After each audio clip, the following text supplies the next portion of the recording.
Yeah, good chairman. I'm sorry about that. We had a 12-hour limit on the single stream. So I'll be careful for that in future. Thanks, Kamal.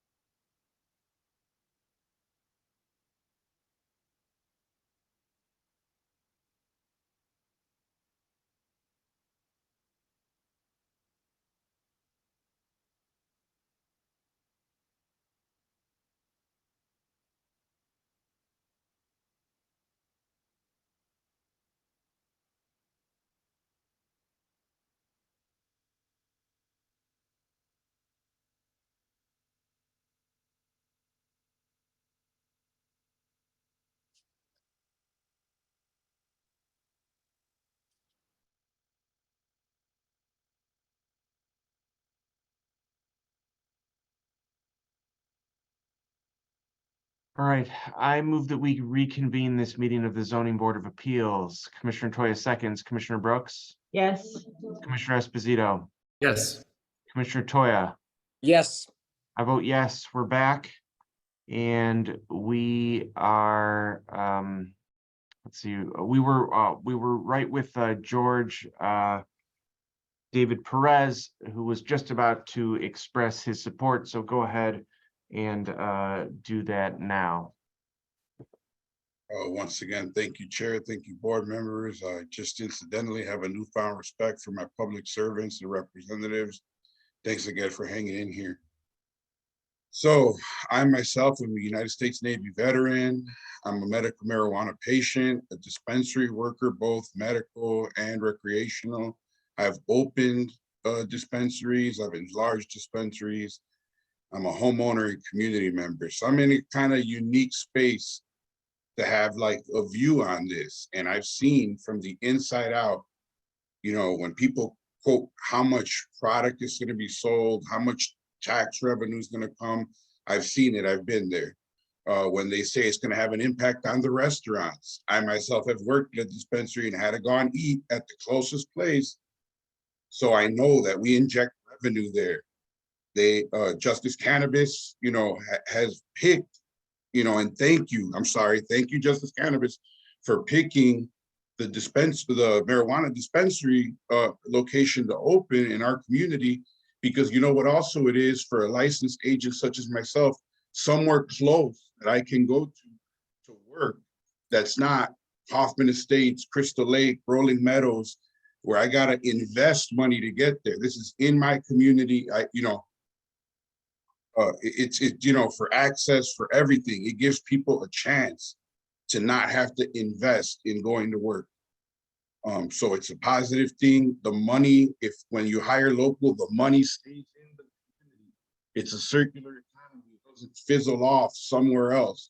And these are the commitments that I feel, as outlined by the applicant, that makes a reason that I would request that you guys do side for them.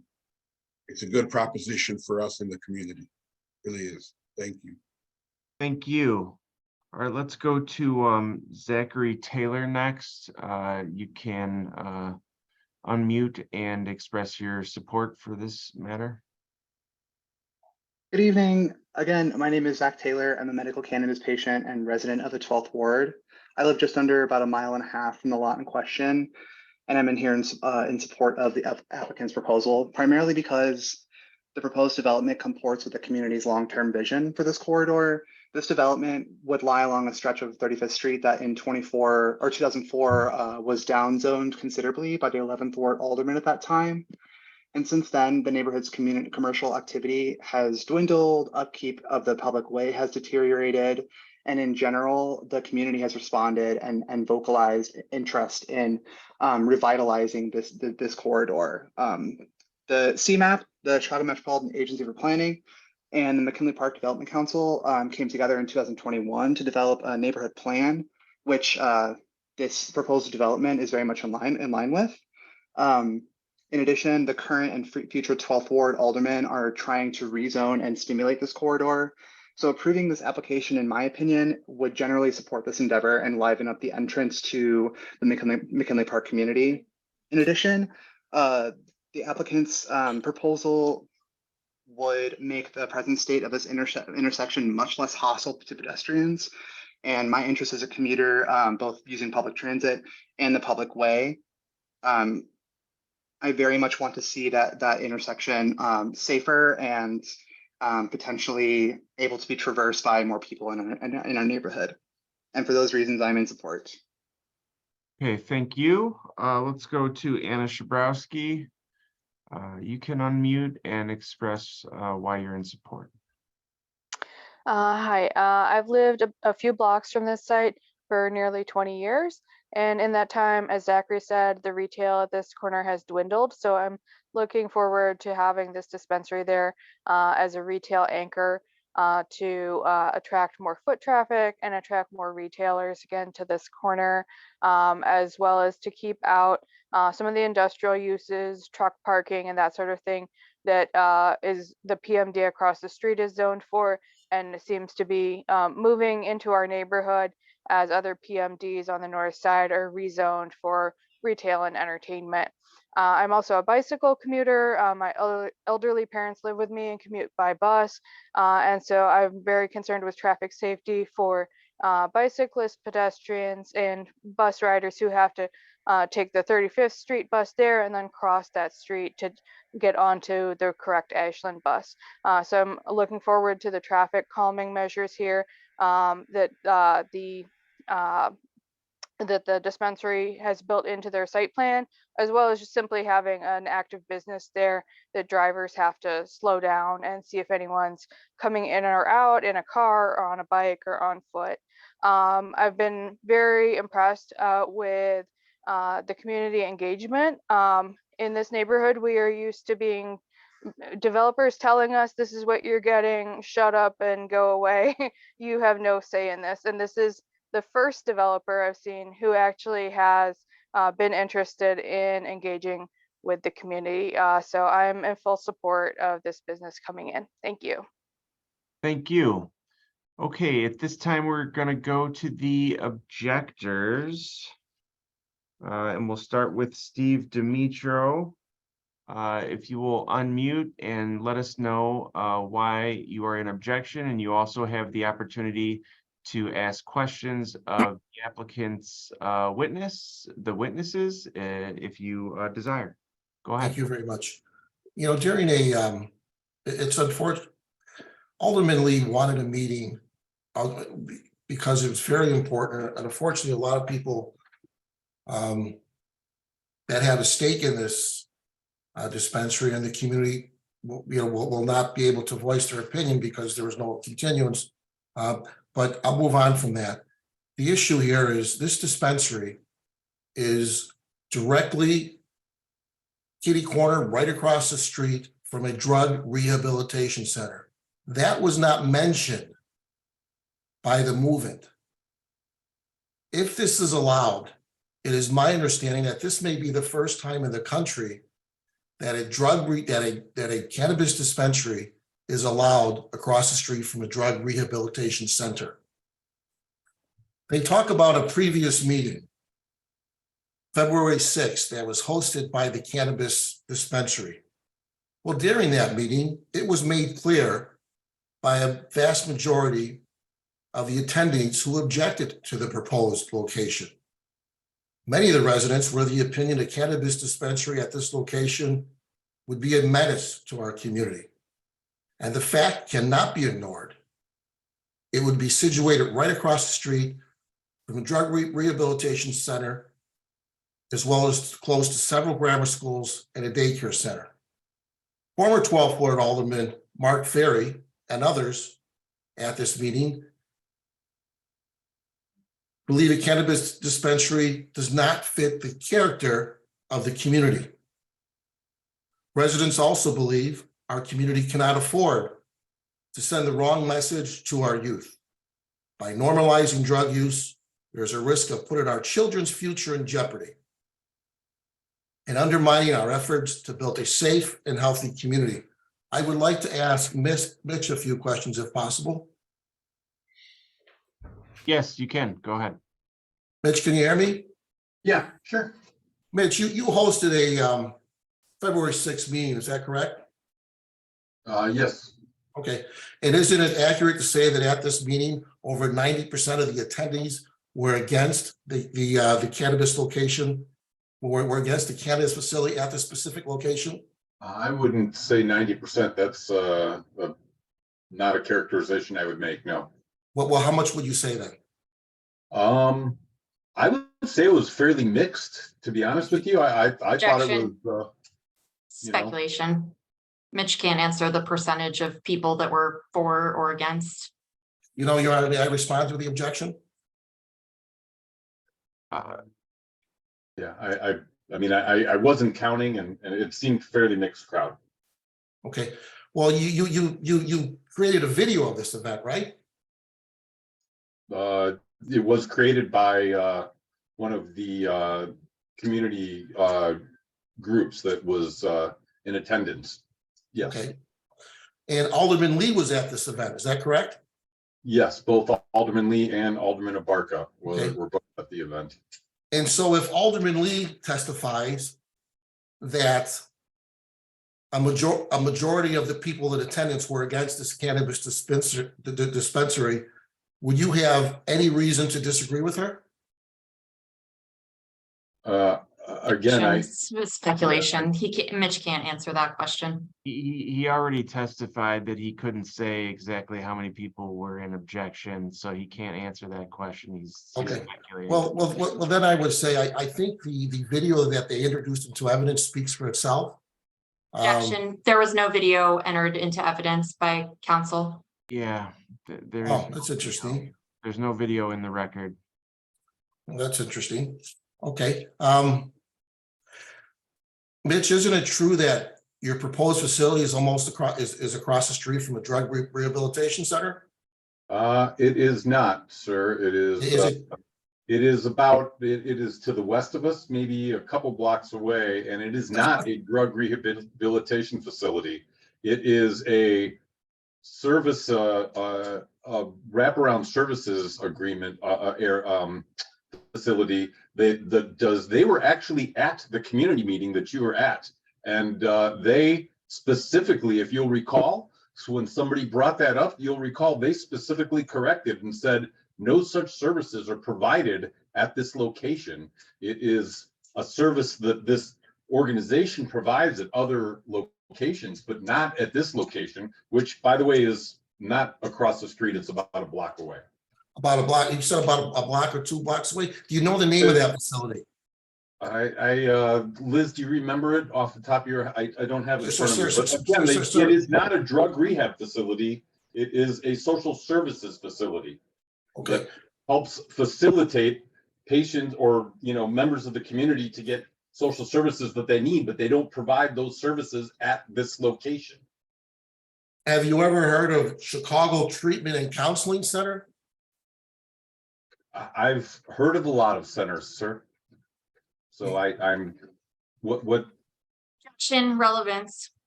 Well, I'll get to that, Your Honor. Sir, how far from your proposed facility is 3520 South Ashland? You can say you don't know the answer. I don't know the answer. Well- I'm sorry. First of all, though, Counselor Butler, you can't coach your witness, so don't do that again, please.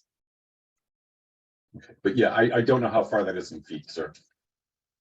Okay, would it be accurate to say that if you stepped outside of the doors of your proposed facility, you can throw a rock and hit Chicago Treatment and Counseling Center? Would that be accurate? I am really not good at throwing rocks, sir. Okay. You know, what is the address of your proposed facility? Well, it's right up on the screen. It's 3455 through 59 South. Okay, Ashland. so that's on the corner, correct? Yes, it is on the corner of And if you run Ashland. the addresses, that would be kitty corner from the location, correct? If that's what you're telling me, then I am not going to argue with you. Don't have the map right in front of me. So you I are, couldn't deny that or verify that. so you can't give an answer whether Chicago Treatment and Counseling Center is where that's at or what they do. and if they're kitty corner from your location. Is that your testimony here today? I am not here to testify on the Chicago treatment facility, whatever name that it is that you gave me, sir. So no, I'm not going to go on record as to what my neighbors are doing and what services. I know I talked to one neighbor that was at the meeting that said this is not what we do. If you're going to trip me up on the names and the addresses, I really don't want to go there. Well, this is Chicago Treatment and Counseling Centers. And this is through their website and everybody has access to it. It says Chicago Treatment and Counseling Center is a private organization committed to providing the highest standard of substance abuse treatment. Sir, is that a drug rehabilitation center? I don't know if that means that they're doing it on site or if they Mr. have other Dimitro. facilities. Mr. Dimitro, I gotta jump in Really? here for a second because you're asking questions that he doesn't know the answer to. So, Okay, and then hold on, and then you're just putting something in front of him and then asking a question about it, but he hasn't seen it. He doesn't know. So I understand the point that you're trying to make, but I think you need to move on to another point. Yeah, Well- and there's no regulation in the zoning body here is to determine whether or not. Hold we up, can it's With it's the commission's requisite needs here, and we do. Mr. What's going on? Zabaduk, let's stick with the objector. It's his turn to speak right now. If he asks you a question that there's an answer for, then you can do it. But Mr. Dimitro, you need to move on from this point. I get the point you're trying to make. You're trying to say that there's a treatment center that's close by to the dispensary. I got it. He doesn't know the answers to the questions you're asking. Let's move on to another point. Your Honor, if I may, their whole argument or much of their argument has been that they've done their studies and there's no adverse effects. And this witness is testifying that he doesn't know anything about any adverse effects. So how could they do their study, say there's nothing wrong based on their study, and you ask him a question about a facility that's literally across the street or kitty corner, and he knows nothing about it? And a very important drug rehabilitation center. And they don't know anything about it? I'll move on. Okay. Sir, isn't it true, Mitch, isn't it true that your proposed facility is next to residential homes? Yes. Okay. And isn't it true that during your February 6th meeting, some of the participants were telling you that they were not given notice of the meeting? Is that accurate? They were given notice, but some people felt that the notice wasn't, I believe there was somebody that made a comment regarding the form of the notice, but we did comport with all of the regulations for providing notice. Okay. And I would like to ask, I think I'm done with the questions for Mitch. I would like to ask the person, your last expert that you had on here with reference to the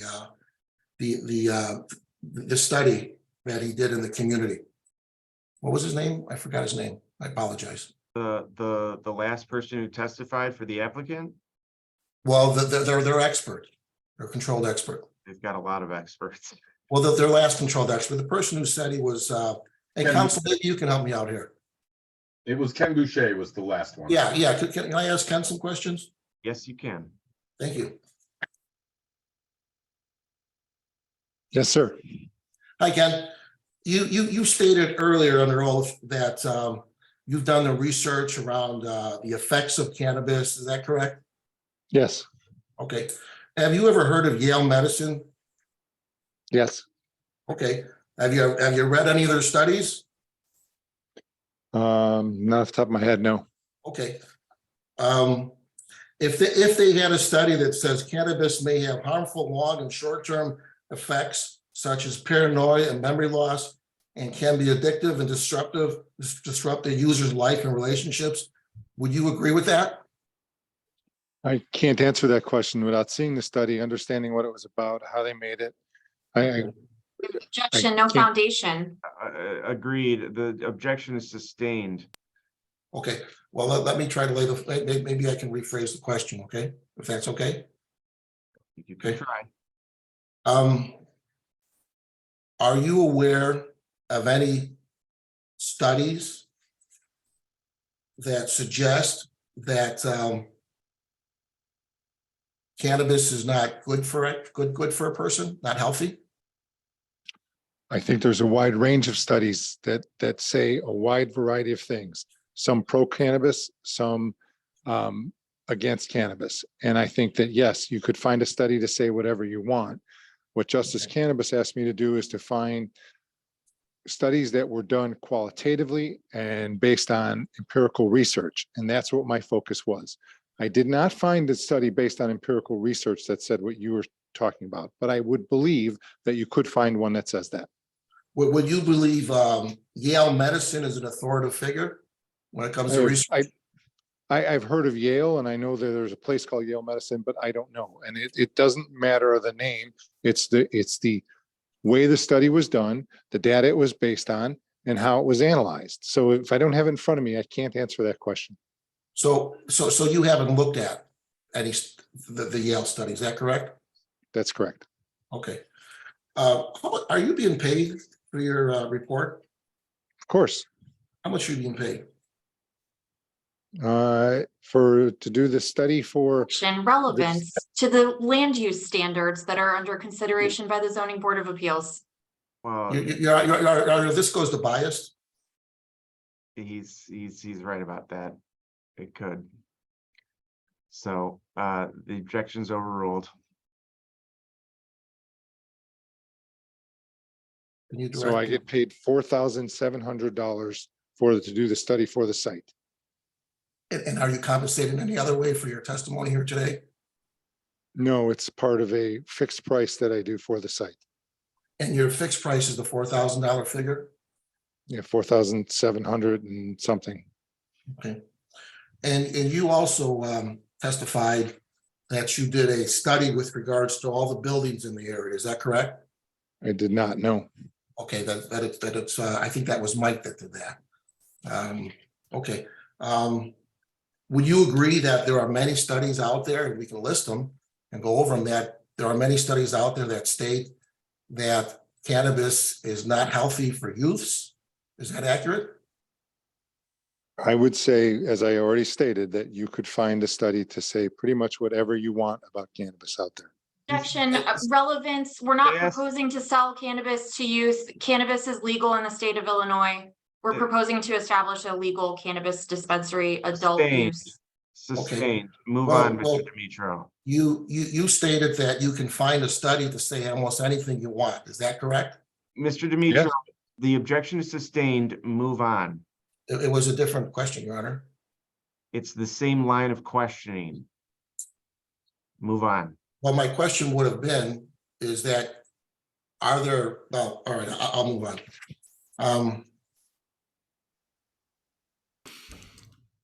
Is it, well, so I can't ask any questions relating to this, relating to the studies?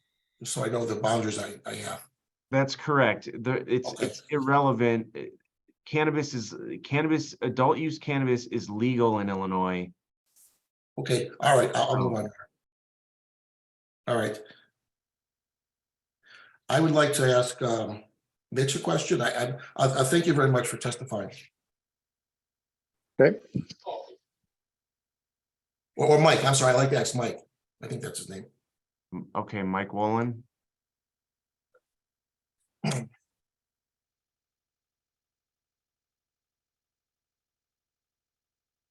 Do we still have Mike Wolin? I'm here. Hi, Mike, how are you? Fine, sir. Hey, Mike, you gave testimony earlier that you looked at and studied all the surrounding buildings to make sure that there was no adverse effect to the community in any way. Is that correct? No, sir. What I did was I looked at the hours of operation of the surrounding retail users. That's what I did in terms of surrounding users. Okay, so you have no opinion of whether the proposed cannabis facility will have a will be in the public's best interest. Is that correct? It's not correct. That's not what I said. It's not what I testified to. Well, then, I said based on the studies, based on MRED studies and based on the hours and based on the applicant's testimony, I don't believe this applicant, this dispensary will have an adverse impact on the subject area. That's what I testified to. okay, would a drug rehabilitation center across the street have an adverse effect on the cannabis dispensary? I can't answer that. Why not? I'm not. next to Objection the- relevance, the question, would the existing drug treatment facility have an adverse impact on the cannabis dispensary? Well, you know, How- well, let me rephrase that. Would the Chicago Treatment Center, wait, let me rephrase that. Would the cannabis dispensary center with a drug rehabilitation center across the street have a negative effect in any way on the community or those seeking to get off of drugs? Objection, speculation, this witness doesn't have this type of expertise. Well, Your Honor, he's testifying as an expert that he's done this thorough study. And again, I think the witness can answer whether he's an expert or not the lawyer.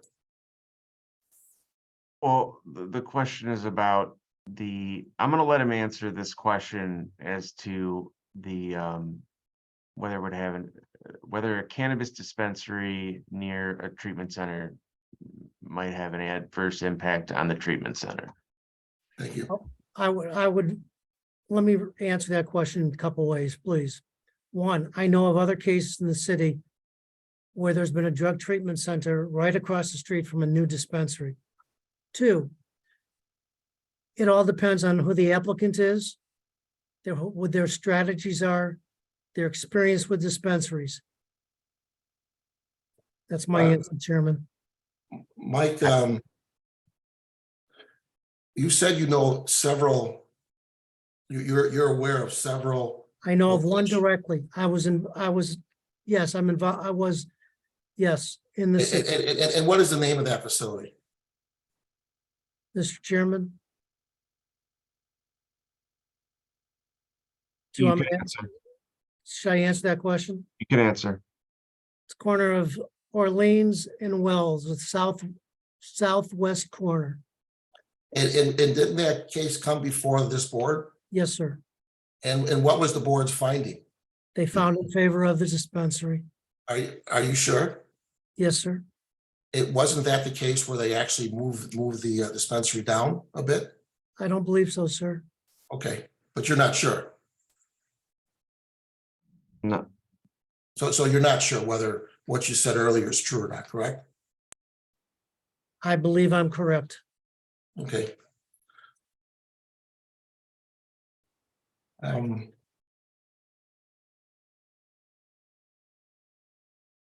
I think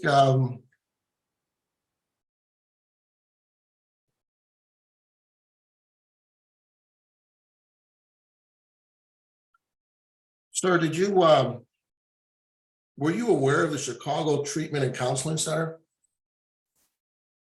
I believe the applicant representative spoke of what their services are. No, I'm asking you. Yes, Were did I you see it? aware of Was this? it over? Yes, You were aware of that, correct? yes. That, but yet you didn't state that in your, but when you gave your presentation, why No. is that? For what And did you- reason, sir? Pardon me? I also didn't talk about the restaurant immediately east of us, the residential immediately north of us, the Amazon immediately south of us, the gas station kitty corner. Don't you think a It's drug, already been dictated in my report, sir. don't you think a drug rehabilitation center is very important? Next As to, the applicant's already identified and testified, it's not a What- rehab what- center. sir, where has the applicant identified the Chicago Treatment and Counseling Center? Where in their application or in their testimony today, other than through my questioning? Ask the applicant. I'm not going to answer that question, sir. You did. No, I didn't. Yes, you answered it. But I'm just doing a follow-up question. Okay. You've said that they've answered it. Sir, And I that's don't, I where also it don't went. believe, I also don't believe there's anything in the code of the statute that says a distance between the two. But I do believe the code says the operations of the applicant will take precedent of the operation. Well, So in other that's, words, at the experience of the applicant, that'll dictate if there's gonna be any interaction or not with the Chicago Drug Center that you're speaking of. well, that's interesting because I never asked her that question. But now You that don't you, have to ask it. I Well, believe, well- I believe I'm accurate with that. well, how far away is the cannabis dispensary center from Chicago Treatment and Counseling Center? Did you measure it? No, sir. So how do you know how far away it is? Relevance, there's no prohibition on a drug treatment center being in proximity to a cannabis dispensary. I'm gonna, here's my issue with this question. My issue is that we've already gone down this road Okay. of the treatment center that is at least within a block of this proposed dispensary. So Okay. I really, we're just rehashing the same thing that we've been talking about for, with the last witness. Now we're Okay. doing it again here. It's getting redundant. You need to move on. Okay, sir, are you aware of the triggering of addicts? I'm sorry. Michael, are you aware of the triggering effect I'm of not, addicts? I'm not in the medical field. I am not, sir. Okay, Nor No, am I I. don't- He's got no I- foundation for this. you know what? I don't have any further questions for Michael. Thank you. And I don't have any further questions as of now. Well, this is your last chance to ask a Well, question because. Well, once- if, can I, well, do I, all right, well, I'd like to close. Can I close then, or do I wait for a closing? You can close right now, because we're We're gonna getting go late. to Ms. Guevara, and then we're gonna go back to the applicant for rebuttal and their closing. So if you want to close right now, you can close right now. Or could I wait? Was that okay, or do you want me to do it now? All right. Okay, you can close here's what's happening. You're gonna close before the applicant closes. So if you want to Okay. go after Ms. Guevara does her objection, you can close at that point. All right, But, I will wait till okay. the next witness. Thank you. Okay. All right, Ms. Guevara, it's your turn to state your objection. And I want to just remind you that if you agree with the objections that have been made by Mr. Dimitro, you can say that. We do not want redundancy. If you have something new to say, please add it. But if you're just in Thank- agreement with Mr. Dimitro, then you can say that. Thank you. Well, as a community member, it really breaks my heart. I feel that we are very disadvantaged as here in this meeting, you guys are, college degrees, university degrees. I wanted to ask you if somebody can answer me, what's the adult, considered age in Chicago, in Illinois? If anybody can answer me, because it said this is for adults. So can I ask that question? 21. 21. All right. Well, the recent studies reveals that the frontal cortex, which is the one in charge of making right decisions and common sense, in some males develops until 25 years old. So me as a community member, and then having this place within blocks away from child cares and schools, and I know you guys are within the ordinance, but some feet, just because it's a few feet more, it's still close by the youth and our children.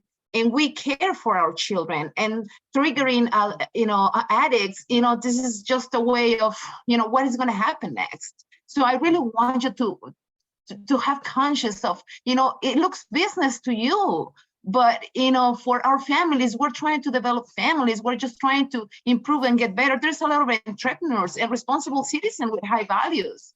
And you know, in that meeting, you know, the community was like you're saying, more than 90% of the people were in disagreement. So, and then right now I'm only here because I just learned today at 5 o'clock that this meeting was being held. And I mean, you know, you as lawyers and university and whatever, you know, I just feel in total disadvantage. We are hard workers and we're just really trying to improve. So I really would like you guys to consider conscious of, we're raising human beings, for Christ's sake. Thank you. Okay, thank you. All right, we are going to go back to Mr. Dimitro for his closing, and then we're going to go to Councilor Butler for her rebuttal and closing. You know, the McKinley Park, Bridgeport area is basically 5 neighborhoods. And working class, minorities, most of the people, many of the people don't have high school diplomas, as was just testified. They're just hard, good working people, and they want to raise their kids. And the issue is, who speaks for the kids, right? Who represents them? There's a drug addiction in the area. And within the next few months, another drug counseling center is supposed to open up only blocks away. And there's a reason why this area, they talk about a dry zone, about it's an island, a dry island. Well, there's a reason why it's a dry island, and that's because it's right across the street from a drug rehabilitation center. That's why. And if they would have done their study or done their homework maybe a little better, they would find that out. Now, Alderman Lee, she wanted desperately, as she testified today, to have a continuance because she just got done with an election and she promised her constituents, 50,000 people in the ward, that she wanted to hold a meeting. She wanted to have input from the entire community. And she said she was going to keep everybody abreast of what was going on with this hearing. And she would have her own meeting to find out what's going on, to see if something can be done to be worked out. Maybe there can be some type of compromise. That's why I believe she wanted another meeting. But she was denied it, and it is what it is, and we will move on from there. But unfortunately, with her denial, with the denial of the meeting that she had, and her not being able to communicate tonight's meeting with the entire ward because she didn't know about it, and she didn't communicate it through her email or through her social media or any of the other outlets, I believe many, many people will not have their voice heard. And I believe that it was stated by, and I hate, it was stated by the commissioner, that was my phone, it was stated by the Commissioner Toya that this is the people's board, right? This is the people's board. This is the people's board. This is their chance for them to be heard. And because they didn't have their meeting, it's not heard. Now, this cannabis dispensary, if allowed, in my understanding, and I could be wrong, would be right across the street from a drug rehabilitation center. And I'm not aware of this board allowing something like that to happen. I'm not aware of any place in the country that would allow this to happen. It would be a travesty. I believe it would be a travesty for our community. And I think at the very least, maybe reconsider Alderman Lee's motion to have a continuance. This is the neighborhood at stake. This is the community. This is children. This is who speaks for them, right? There's been a complete and I'll quote from it's just a failure to communicate, because there would have been many more people, I believe, that would have been at this hearing had the word got out. But unfortunately it didn't. And it's just, it will have devastating effects on the community if this is allowed. It's really terrible. It really is. It's terrible. And the people I spoke with today, they're heartbroken. They're absolutely heartbroken from the community. They couldn't get access to a computer to attend the meeting. They didn't know what was happening today. the movement here puts their study together, has people testify about a meeting, about a very important meeting that they hosted, but they failed to mention that 90% of the people at that meeting were against it. They didn't mention that part. And it's on video, it's on the recording that they recorded the meeting that's not in dispute. Alderman Lee would testify, I believe, as she did during the forum that's been recorded as well, that a majority of the people at that meeting that they held were against this facility. It's I think it just breaks the community's heart because I think so much more input. It would be much better for the community. And if the community wants it, then so be it. But they should have that chance. And the movement, they leave out very important facts. They didn't even know there was a drug rehabilitation clinic kitty corner from their location where you can hit it with a rock. They didn't even know about it. And they're telling how good it is, how great.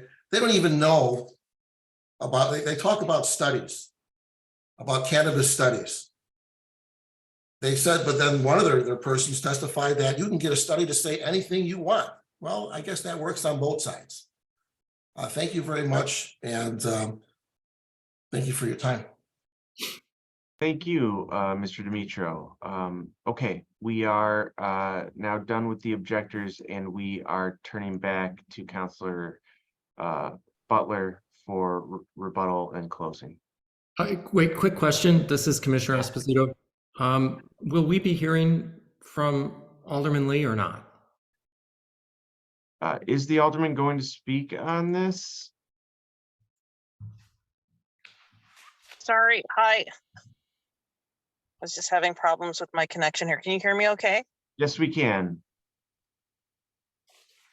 Thank you. Are you intending to speak on this matter, Alderman?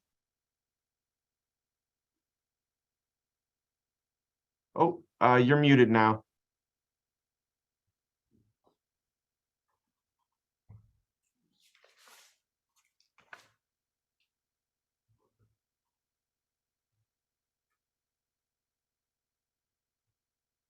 Okay, now you're unmuted.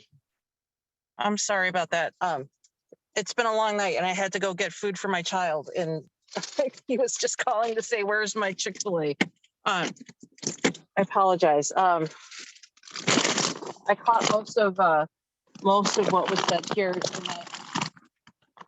I just have a statement just to make Yeah, at the end. Can you hear me?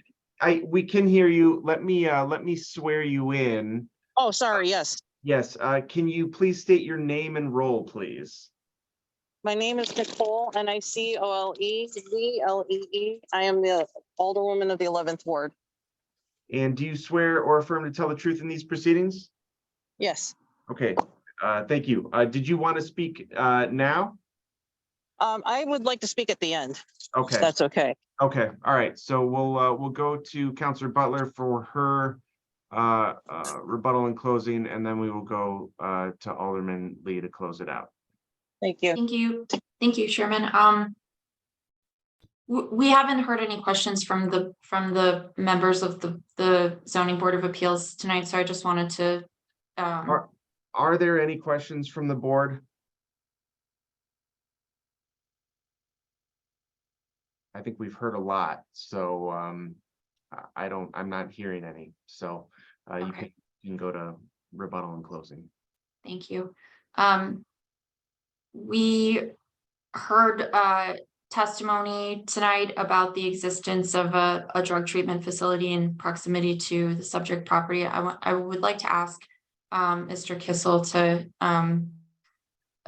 address this, and first I'll ask whether you identified this facility in your. You know, if she's allowed to ask questions during closing, can I also ask questions? This is rebuttal. Yeah, but when do you call on a witness for rebuttal? This is rebuttal. This is your closing. No, this is rebuttal. You're muted, Chair.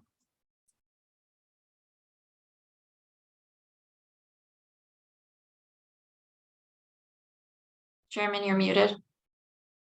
I apologize. Mr. Dimitro, this is rebuttal and closing.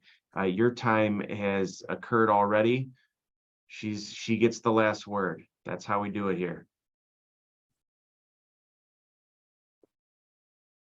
Mr. Kissel? Yes, so as I testified, we surveyed all the land uses within 500 feet of the subject property.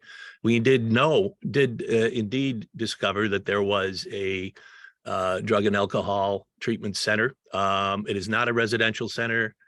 We're not sure exactly what particular treatment may occur at the area or what level of counseling may occur at the area. But we know that that particular group does provide methadone outpatient service, Suboxone outpatient service, as well as DUI counseling. This is similar to other facilities that are located in very close proximity to two dispensaries where we did similar studies and similar testimony, one at 612 North Wells Street and the other one at, I believe, 3545 North Kedzie. So it's not uncommon for these types of facilities to be located throughout the city in various locations and adjacent to various land uses, such as bars, liquor stores, and other facilities of similar land use. It doesn't constitute a land use conflict, and in this case, the facility in question is 300 feet away from the corner. It's located I believe 4 parcels down south on Ashland Avenue on the west side of the street. So yes, we were completely aware of that. As I said, we inventory each and every facility and building within 500-foot radius, and we're well aware of every land use that's within 500 feet of any cannabis dispensary. Thank you. We heard testimony tonight about the purported ill effects of a cannabis dispensary on youth and children. Mitch, could I ask you again, is there any way that a child could or a minor or an unauthorized person could gain access to this facility? None whatsoever. We have what's called a man trap, meaning that the door between, you'll be carted on your way into the public access area, and then you have to be buzzed in to get from the that whole blue area is considered a man trap. You can't go from that directly into the showroom without being either escorted in by a sales staff or being buzzed in by security. Thank you. With that, we will close. You heard testimony tonight from residents of the community. We provided letters of support in advance of the hearing and discussed the extensive community engagement process. You heard some of the remarks that were made from property owners who are medical marijuana patients who testified that this cannabis dispensary would be in the interest of the public convenience. And you heard testimony about the economic development and public benefits that would result from this proposed investment at 35th and Ashland. That concludes our case, and we thank the members of the neighborhood and the community who joined us tonight, both the supporters and those who have objections to this matter. We know that it was a really long night, and we just want to say that we appreciate your participation and we hear you, and thank you for participating, and we thank the board for its consideration of this matter. Okay, and with that, we are going to go to Alderwoman Lee for the final word on this matter. And I will be brief. I just wanted to reiterate my earlier comments. with the request for the continuance, I wish that there was another opportunity for me to have engaged the community members as I'd promised. And I respect the process that we have with the ZBA. Appreciate you considering the continuance there. And want to also acknowledge that the applicant, I did meet with the applicant previously, and that they engaged the community. I just don't think that all of the voices were heard here. And whatever the outcome, I'm going to hold the applicant to their word to continue to engage with us and in the community. Thank you. Okay, thank you. And with that, we are going to take this matter under advisement. Thank you to everyone for participating. It was a very robust conversation. Thank you. Okay.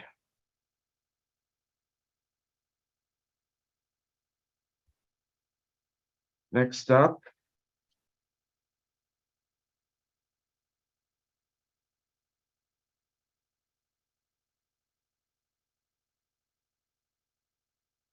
Is calendar numbers 72-23-S and 73-22-S.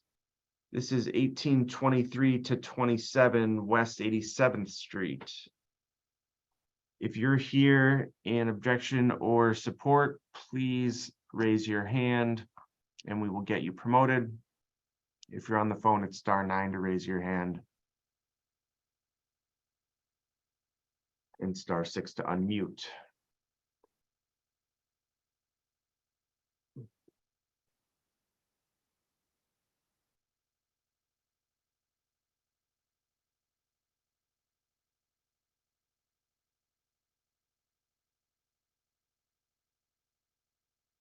And hold on, I'm hearing again that the live stream is down. I'm checking just right now, Chairman.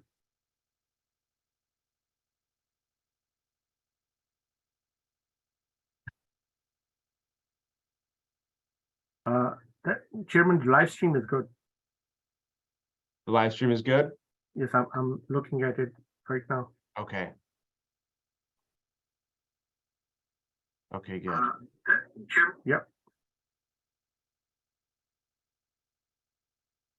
Okay, good. All right, so the live stream is working.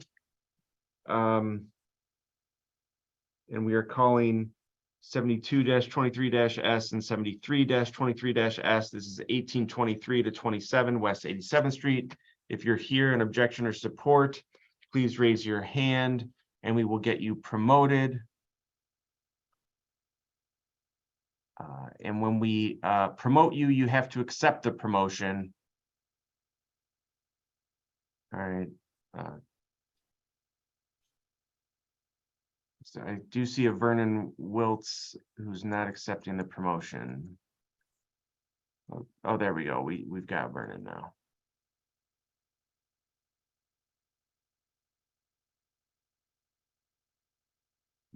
Okay.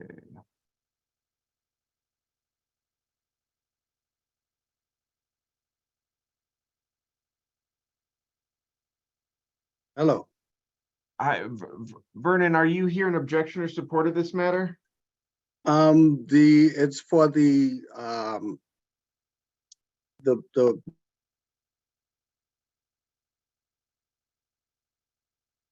You're muted again, Vernon. all right. There you go. Now we can hear you.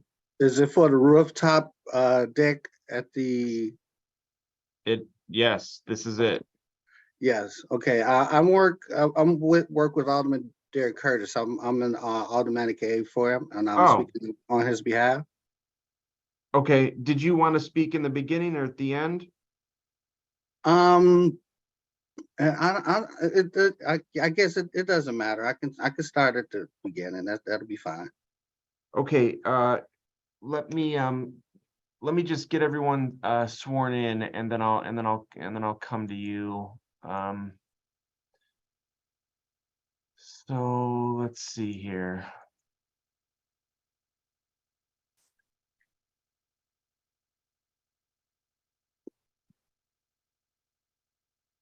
Counselor Hines, are your witnesses here? I'm here, Chairman. Good evening. Yes, I do see the expert Joe Ryan here. I think Melvin Brooks is on here. He's trying to unmute. Melvin, have you had any luck? Yes, I'm in now. Okay, good.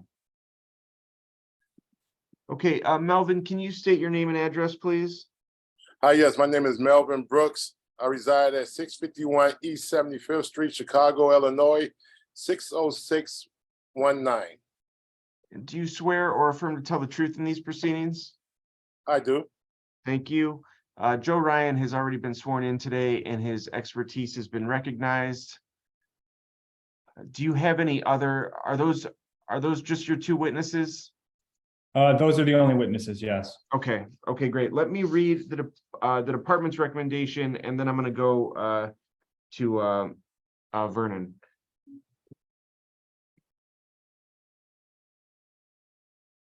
Okay. This is the recommendation for calendar number 72-23-S. The Department of Planning and Development recommends approval to expand an existing tavern into the second floor with roof access and into the east adjacent side portion of an existing 2-story and 1-story restaurant/tavern use building with outdoor patio at grade, provided the special use is issued solely to the applicant, Burnside Lounge, Inc., and the development is consistent with the design and layout of the details notes, site plan notes, proposed ground floor and proposed second floor plans, and proposed elevations dated April 14, 2023, and occupancy plans dated September 26, 2021, all prepared by Grand Designs LLC. Now let me read the recommendation for calendar number 73-23-S.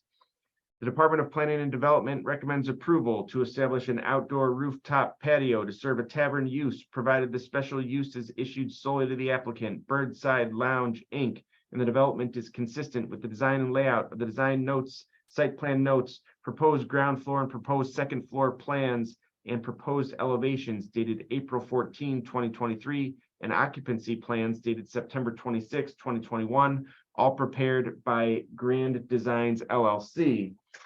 Vernon, if you could state your name and role, please. Vernon Wiltz, automatic aid for Derek Curtis for the 18th Ward. Address 8359 South Pulaski Road, Chicago 60652. And do you swear or affirm to tell the truth in these proceedings? I do. Okay, and tell us what brings you here today. Well, basically, after hearing the concerns of the newly remapped area for the 18th Ward, the alderman is going along with the constituents and their concerns, which are the noise and parking, which parking has always been an issue. 87th Street is fine for parking, but with that one and the other lounge that's down the street, there's basically that most people park along the residential areas. And I do have the alderman also wanted to know about the concerns as far as is there a bar will be on the rooftop, things of that nature. I know that music one is not allowed, but that is one of the concerns. Okay, so do you want to listen to the applicant put on their case as to what exactly they're doing? Sure, absolutely. Okay, well, let's do that. Counselor Hines, why don't you go ahead and put your case on and put it on so that Mr. Wiltz can ascertain what your plan is. Very well. And Mr. Willis is not requesting a continuance at this time, just to clarify? No. Okay. Very well. Let me begin. So good afternoon, Chairman and members of the board. This is Neil Hines, attorney from the law firm Powell Junia PC, here on behalf of Melvin Brooks Jr. And Burnside, the owner of the subject property, 1823 to 1827 West 87th Street and Burnside Lounge Incorporated, the applicant. Mr. Brooks bought the subject property and the business which therein resided in 2021. The business, Reese's Lounge, is a longtime staple of the community and has an existing special use for a tavern use. Melvin wishes to modernize and revitalize this community business with renovations. This modernization includes an expansion of the tavern use into the second floor of 1825 to 1827 West 87th Street and into the adjacent one-story building at 1823 West 87th Street, as well as an addition of a rooftop outdoor patio. Melvin Brooks and Joe Ryan will testify. You have a letter in support of Alderman Brookins. I do realize that the ward is being redistricted in May, and Alderman Curtis will take over as alderman of this area. We believe these new additions will be a welcome addition to the community and are necessary to bring new life to this longtime community staple. So with that, I'll call Melvin Brooks. Melvin, could you please state your name and spell your last name? Yes, my name is Melvin Brooks. Last name spelled Brooks. And Melvin, Go ahead. I'm sorry. Melvin, you own the subject property at 1823 to 1827 West 87th Street, correct? Correct. And that is a two-story building with an adjacent one-story building. Correct. And you are the president and secretary of Burnside Lounge Incorporated, is that correct? Correct. And you are the sole owner of Burnside Lounge Incorporated, is that correct? Correct.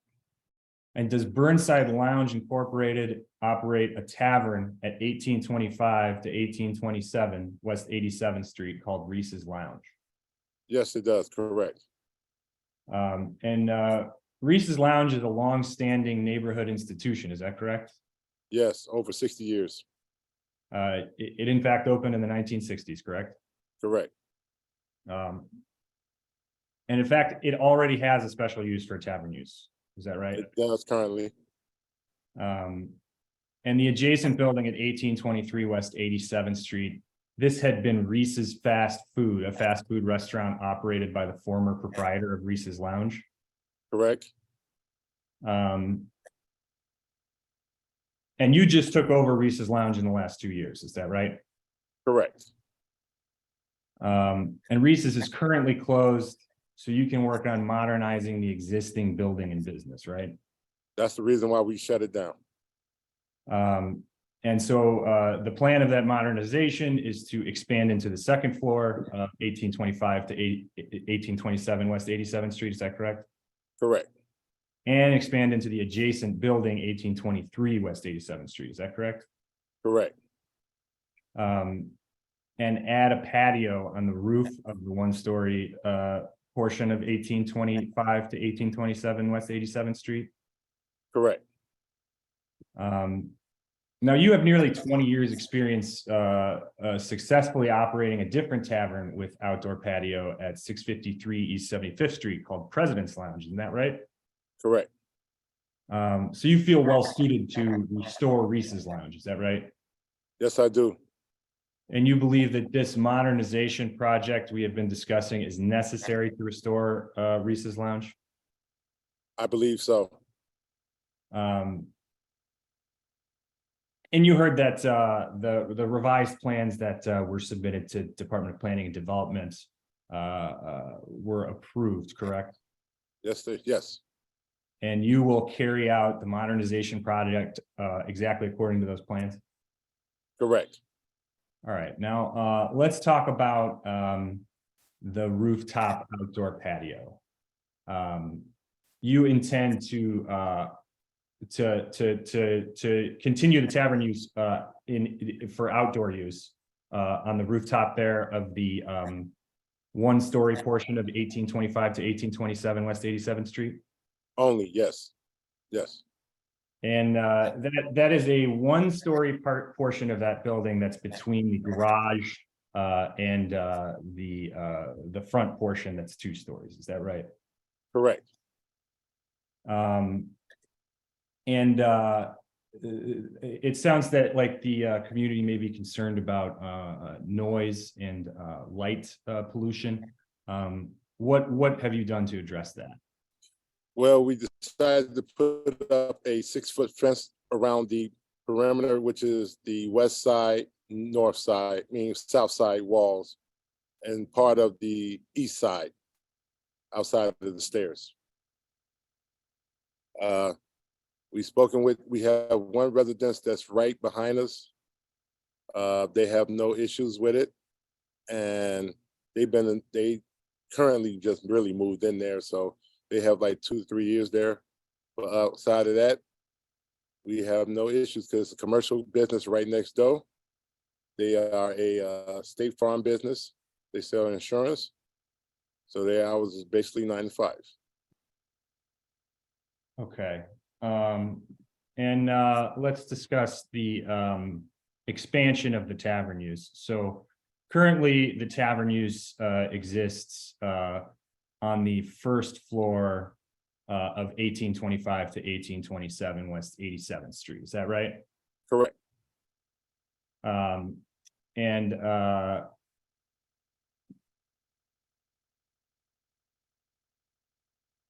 And so the expansion then is to move into the second floor of that building. Yes. So you would operate bar service on the second floor of 1823 to 25 West 87th Street. Well, we would like to have rights to have bar service up there, but it's mainly to be an art gallery. It's an art gallery room. Okay. It's an art gallery room with bar Okay. service. But would the bar service be mainly to serve the rooftop? Correct. Okay. And is it is the rooftop widely accessible to how would one travel from the indoor portion of the second floor to the rooftop? Well, inside the building, we have stairs that's currently there that was already, but we modified them to come up to the second floor. And upstairs used to be all residential, but we have split that in half to become the art gallery / my office / break room for employees. Okay. And you expanded, you're expanding the tavern use also into the building, the adjacent building at 1823 West 87th Street. Yes. Now, those buildings are already connected by a door, is that correct? Yes, they are. And currently, what's the layout of 1823 West 87th? So Street? 1823 main purpose is just the restaurant, but we're gonna modify the cooler to be a 2-part cooler, which we want to store keg beer in the back part of the regular refrigerated cooler so that we can service the 1827 tap beer over in the second building. So for the indoor portion of 1823 West 87th Street, the expansion is really only to be able to store. It's just for storage. Yeah. Not for, no customers serve alcohol over there, not at all. Inside. You would the building. also, you would also be seeking to add a outdoor patio at grade at 1823 West 87th Street. Is that correct? Correct. And currently, what's in the outdoor space at 1823 West 87th Street? There's a concrete patio that was used by the residents at 1827. Okay.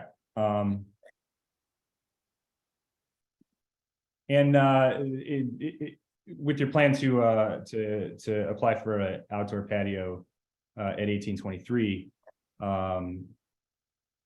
how would you address noise and light concerns in that patio?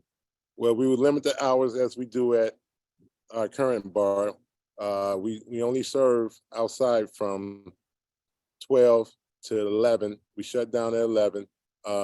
We have 8 10-foot walls, if you already noticed, to the west, to the north and south. And then to the east, there's a commercial building. So it's really just a canal within that patio. The only opening to the public is the walkway. And you do not intend to have any speakers or anything. They're prohibited, but you don't No, intend to have any speakers on It's either just for patio. it's just for ventilation and to decrease because due to the non-smoking in the hospitality industry, you must be outside to smoke. So we would like to, instead of them standing or loitering in front of the business, we'd like to contain them to the patio. Okay. And the state of Reese's Lounge prior to your taking over, had it been a bit distressed in recent years? Yes, due to the loss of family members, the maintenance was downshifting. And so, with your business experience with a very similar tavern on 75th Street, you believe these renovations are necessary in order to restore Reese's Lounge? Yes, for the quality of service that I intend to give, we would need to modernize the bar, and for electrical, ventilation, restroom, water, things of that nature. HVAC is very important. We like to pump a lot of oxygen into the buildings. So as we learned on 87th Street, on 75th Street, that's a very important tool as far as running a tavern or when you're in the hospitality business, period. And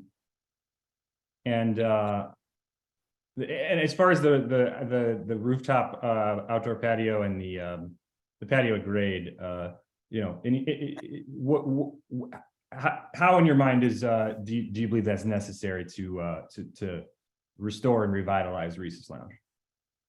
Well, currently the back bar was so congested that we feel that if we open it up and just give space, it will be more conducive to the quality of patronism that we bring into that establishment. In today's society, we've noticed that the open ventilation windows and doors bring a different clientele to your level of business. So we figured that if we can do it and secure it within the patio, we can control the noise, we can control the traffic, and we can control the security and safety of that patio. Like I say, once again, that patio is already a canal within the building. So we feel safe and comfortable knowing that when we have our doors open during the summertime on that patio, that is secure. There's no off-street traffic able to get to that patio at all. So it's secure. Very secure. And outdoor space has been at a premium since 2020, isn't that right? Yes, especially since COVID and, designs of, neighboring bars. So what we're doing is also, we're trying to complement what's going on 2 miles away from us on Western. A lot of the bars on Western have been retrofitted for patios and rooftops. But the thing that they have when they open up their windows, they're on Western.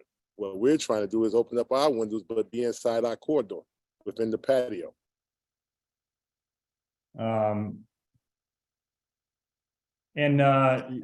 As far as light pollution, do you plan to have any lights that would rise above the fence line on the rooftop patio?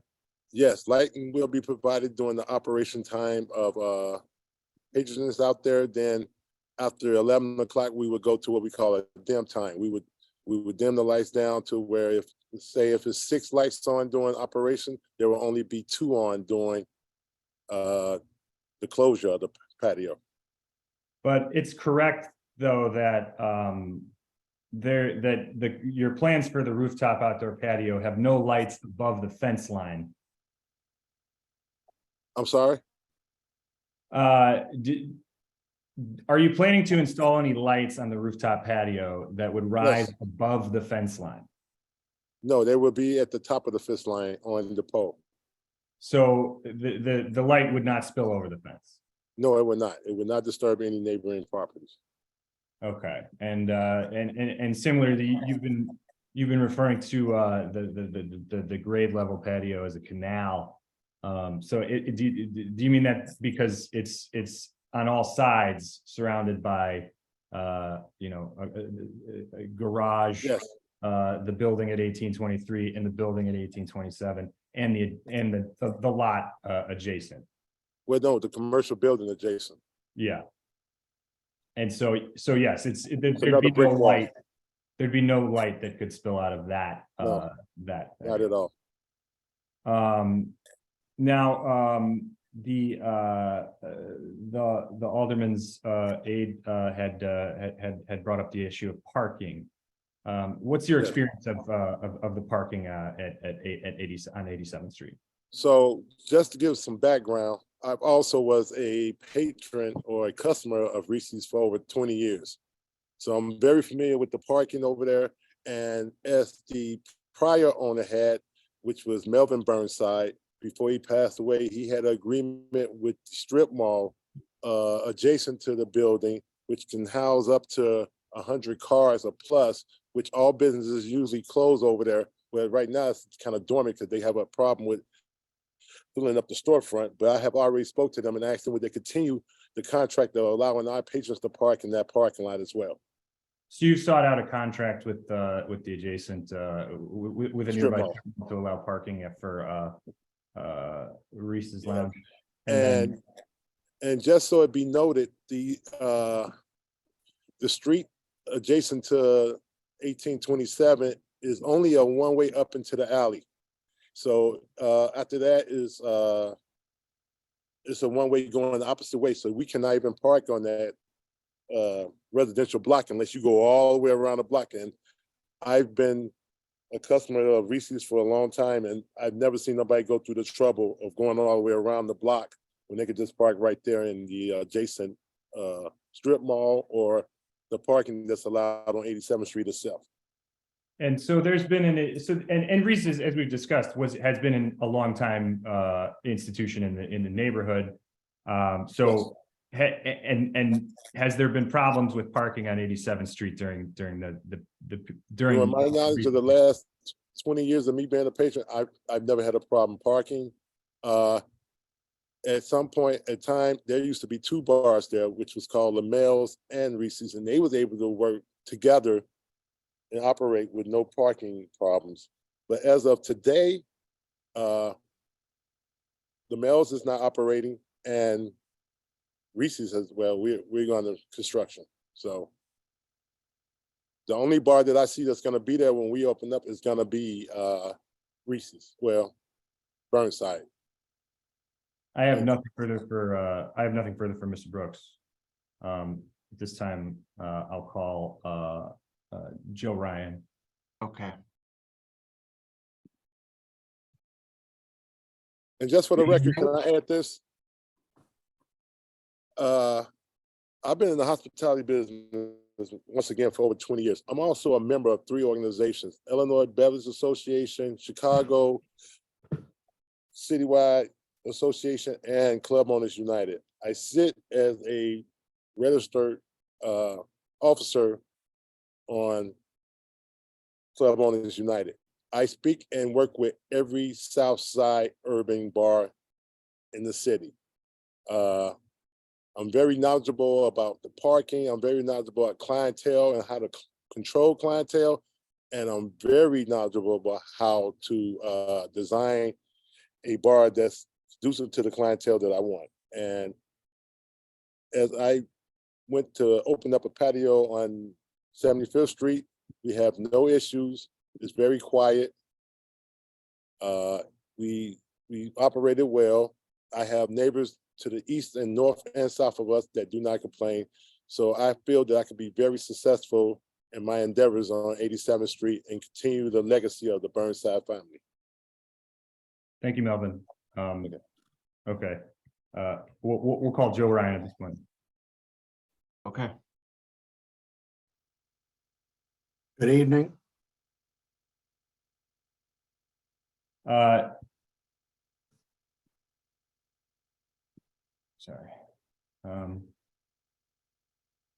Mr. Ryan, as you were, sorry, Joe, you had, Chairman, you had confirmed that Mr. Ryan is He's been recognized. sworn in and his expertise has been recognized. Thank you. For the record, Joseph M. Ryan, MAI, President, LaSalle Appraisal Group, with offices at 9455 South Horn Avenue in Chicago. And Mr. Ryan, are you familiar with the special use requirements under the City of Chicago zoning ordinance? Very. And you are aware that Burnside Lounge Inc. Applied for special uses at 1823 to 1827 West 87th Street to expand an existing tavern use and Yes. add a outdoor patio to the roof deck. Yes. And in fact, you were retained as an expert to provide findings as to how those applications would satisfy the special use requirements. Is that correct? Yes. Do you believe these applications meet the special use requirements? Yes, I examined each of the requirements in my report, addressed them, and explained why the proposed use would meet those requirements. And so you did prepare a report of your findings? I did. And we submitted that report to with the special use applications? Yes. Would you please summarize the findings of your report for the commission? Well, I did find that the proposed use would be in the public convenience. As mentioned, Reese's and Brenner's before that was built in the early 60s. The patio use has been in operation not for residential uses prior to this. The reality in the bar business now, in the tavern business, is that people smoke, and this provides the patio, and the upstairs provides a place for smokers, and the people enjoy warm evenings. In this situation, it prevents smokers from coming out onto Honore or 87th Street. It gives them a secure location within the building that only patrons can use the facility. The patios are located, the ground floor patio is very remote from the neighboring properties. The outdoor second floor patio is fenced and away from the residential use. And because of that, I found it to be in the public convenience.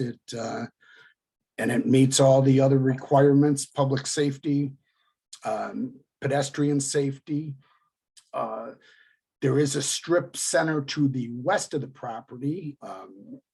Mr. Brooks spoke about being able to use that, but they also have street parking all the way to Winchester Avenue there, that even if they did not have the access to the strip center parking, they do have street parking along the strip that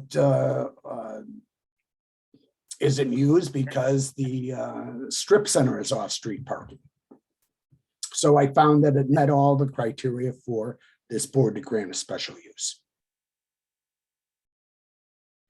Thank you, Mr. Ryan. I have nothing further from Mr. Ryan. the applicant would close its case at this time, or the applicant will accept questions from the board or the alderman at this time. Are there any questions from the board?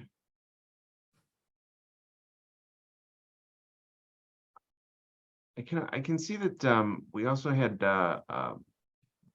Carla Glover join us. Ms. Glover, did you want to speak on this matter as well? Good evening. Can you guys hear me okay? We can, yes. Perfect. I'm sorry, I'm driving. So I am Carla Glover. I serve as the Chief of Staff to Alderman Brookins with the 21st Ward. And I am speaking today to let you all know. Let me swear you in first. Okay. Do you swear or affirm to tell the truth in these proceedings? Yes, I do. Okay, thank you. Go ahead. Okay. Again, I said my name is Carla Glover, and I serve as the Chief of Staff to 21st Ward Alderman Brookins. And I did speak with the Alderman about this project, and he said that he has no objections to it. Okay. Okay. Thank you. You're very welcome. Mr. Wiltz, did you have any, having heard all of the testimony, did you have any questions for the applicant or any further comments? Just a couple. The occupancy has risen, it's risen because of the patio, correct? Can I answer that, Neil? Go ahead, yes. The occupancy inside the building has will not change due to the patio. The patio will have its own occupancy number, but it will be separate from the occupancy number within the building, if I'm correct.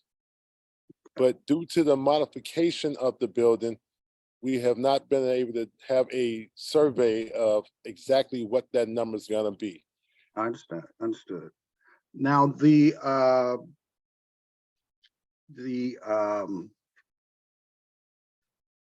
actual, I want to say, not the occupancy, but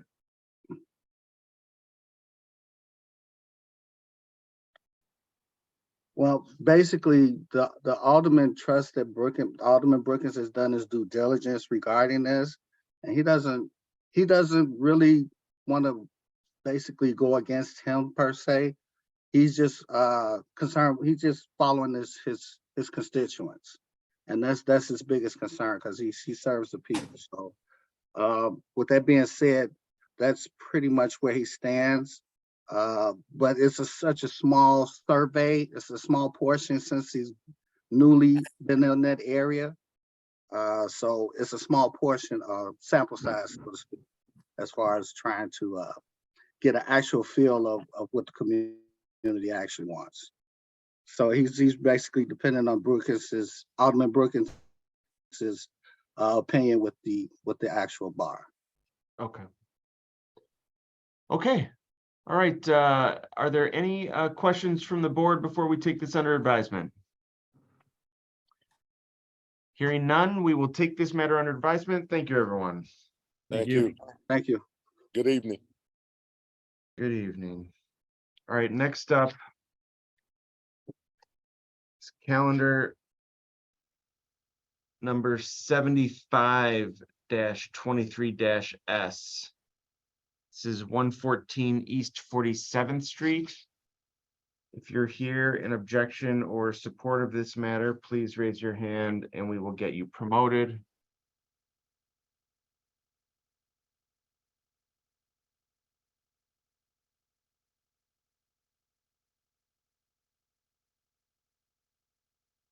Okay. See, we've got. All right, Shamia, if you could state your name and address, please. My name is Shamia Lewis and my address is 114 East 47th Street. Do you swear or affirm to tell the truth in these proceedings? Yes, I do. Thank you. Kareem Musawir has already been sworn in today and his expertise has been recognized. Thank All you, right. Mr. Chairman. Well, let me read the department's recommendation. The department's recommendation for calendar number 75-23-S. The Department of Planning and Development recommends approval of the proposed hair salon. Ms. Lewis, could you tell us a little bit about the hair salon that you're intending to open and your experience in hair salons? Yes, sir. Yes, I could. Starting good evening, Mr. Chairman, St. Chad's, and the member of the board. My name is Shamir Lewis, and my address is 114 East 47th Street. I am the owner and the operator of Baby Love Beauty Bar LLC, located at 114 East 47th Street. And I will also serve as the applicant representative. My proposed hair salon is located in the Grand Boulevard community. I am seeking approval of this special use application in order to allow a health service that is located within 1,000 feet of an existing personal service use located in a B3/3 community shopping district.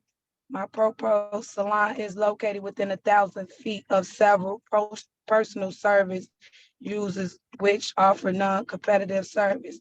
Two of them is which are barber shops located at 222 East 47th Street. 221 East 47th Street, I'm sorry, and 343 East 47th Street, along with one nail salon located at 229 East 47th Street. With me today is Mr. Kareem Mashua, my land use consultant. My hair artistry journey began years ago while working in my godmother's salon on 64th and College Road. I worked as a shampoo assistant for almost 10 years, and during the time working in the neighborhood beauty salon, I developed a passion for doing hair. I started servicing my family and my friends from home while pursuing my cosmetology license. I was finally able to achieve my goal in being licensed cosmetology, and since then, pursuing my dream of owning my own hair salon. My family and I have lived in this neighborhood my entire life, and I'm very familiar with all the business along 47th Street, and they all voiced their support in my application. This application represents a lifelong dream in establishing a business in this community. My plan is to employ licensed technicians from this community to work in my salon. We have an interest in this community, and we plan to give back in terms supporting the community interest with programs. My proposed hair salon is located in an existing 4,755 square feet, one-story, multi-unit storefront building on 47th Street, just east of Michigan Avenue. I propose to establish a 7-station beauty salon with a shampoo station and a unisex washroom in my 1,500 square foot storefront location. My proposed days of hours of operation will be from Tuesday through Saturday, 9 a.m. to 6 p.m. Clients will be served primarily by appointments. That includes my testimony, and should the chairman or members of the board have any questions for me or my zoning consultant, Mr. Kareem, will assist me in my proceeding of my application, we are available to answer any question. I sincerely thank Alderman Dow and the zoning staff for their patience and assistance. I thank the board for allowing me to come before them today. I also would like to state that I spoke and met the Alderman Dow personally, and every neighbor that's around me, and everyone support me with this application. Okay. Thank you. Thank you. Kareem, you prepared a report on this matter? I did, sir. And what did your report find? My report finds that the proposed special use in this location meets all of the standards required for the establishment of this proposed use. And this young lady has grown up in this neighborhood. Her family lives in this neighborhood. As she says, she went personally from business to business along 47th Street getting their support. And she finally got the alderman support as well. She's already established in the business. She's got her own clientele. We expect that she'll be an asset in the community. Okay, any questions from the board? All right, we'll take this under advisement. Thank you very much. Thank you. Thank you all. I have a nice, good night. Wow. All right, we are the last matter of the day. Calling calendar numbers 85-23-Z, 86-23-Z, and 87-23-Z. This is 135 North Des Plaines. If you're here in objection or support, please raise your hand and we will get you promoted. If you're on the phone, it's *9 to raise your hand.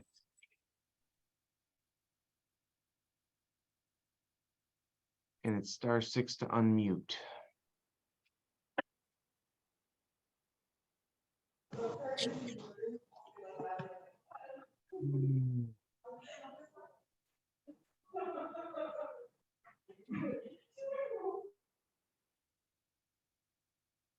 Right, you've got Counselor Fatikas, and you've got 3 witnesses, Counselor.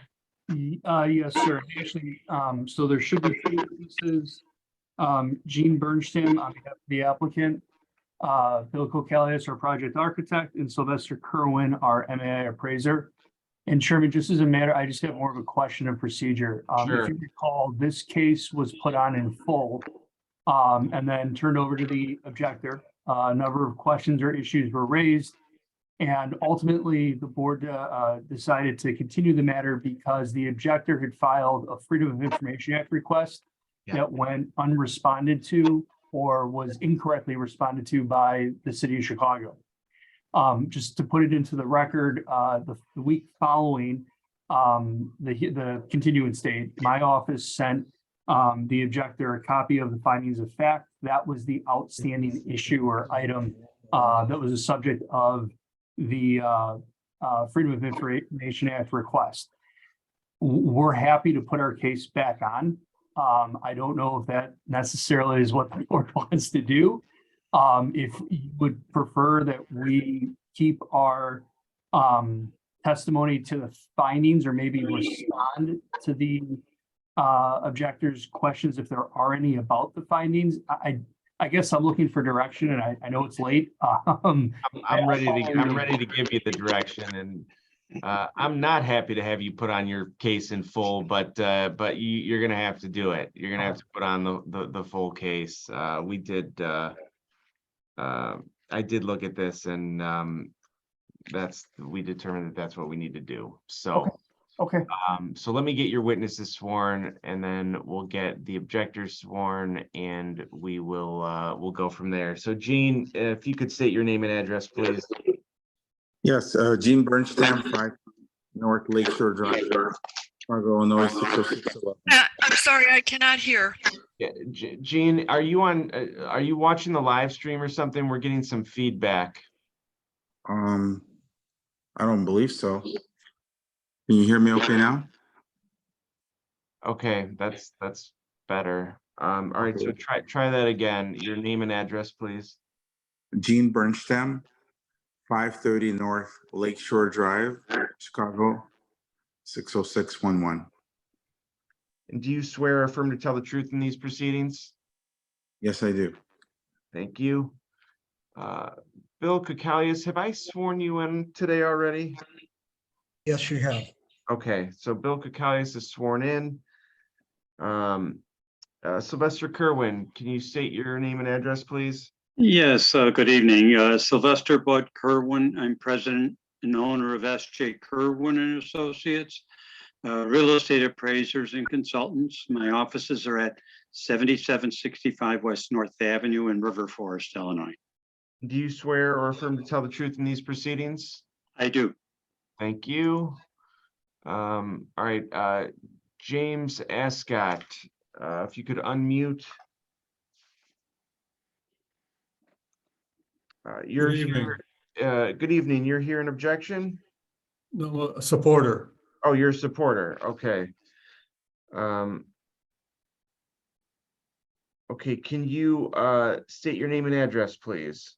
Yes, James Ascot at 566 West Lake, Suite 101, Chicago, Illinois, 60661. It is my business address. Do you swear or affirm to tell the truth in these proceedings? Yes, I do. Thank you. And the person with the FQ, if you could unmute. Yeah, Fazli Kadir, I'll spell my name. First name is spelled F as in Frank, A as in Apple, Z as in Zebra, L as in Larry, I as in India. Last name is spelled Q as in Queen, A as in Apple, D as in David, I as in India, R as in Robert. And Thank I'm you. here as an objector.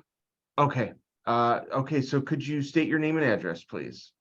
Yes, Fazli Kadir, and my business address is 621 West Randolph Street, Chicago, Illinois, 60661. And do you swear or affirm to tell the truth in these proceedings? I do. Thank you. And are there any other supporters or objectors that I have not called?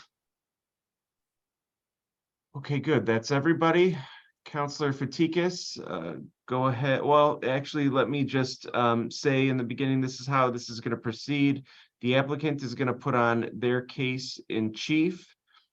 And then we are going to turn to the supporter to put on his case as to why he's in support. And then we will turn to the objector to put on the objector's case about why he's in objection. You'll also have the opportunity as the objector to ask questions of the applicant and the applicant's supporter if you wish. And then after that, we will go back to the applicant for rebuttal and closing.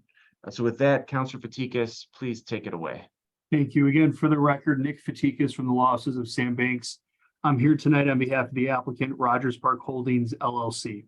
The applicant owns the subject property at 135 North Des Plaines Street. As you can see from the survey, the subject zoning lot is a uniquely shaped corner lot with 86.03 feet of frontage along West Randolph Street and 75.92 feet of frontage along North Des Plaines Street. The site actually lacks alley access, so other than the street frontages, it's completely landlocked.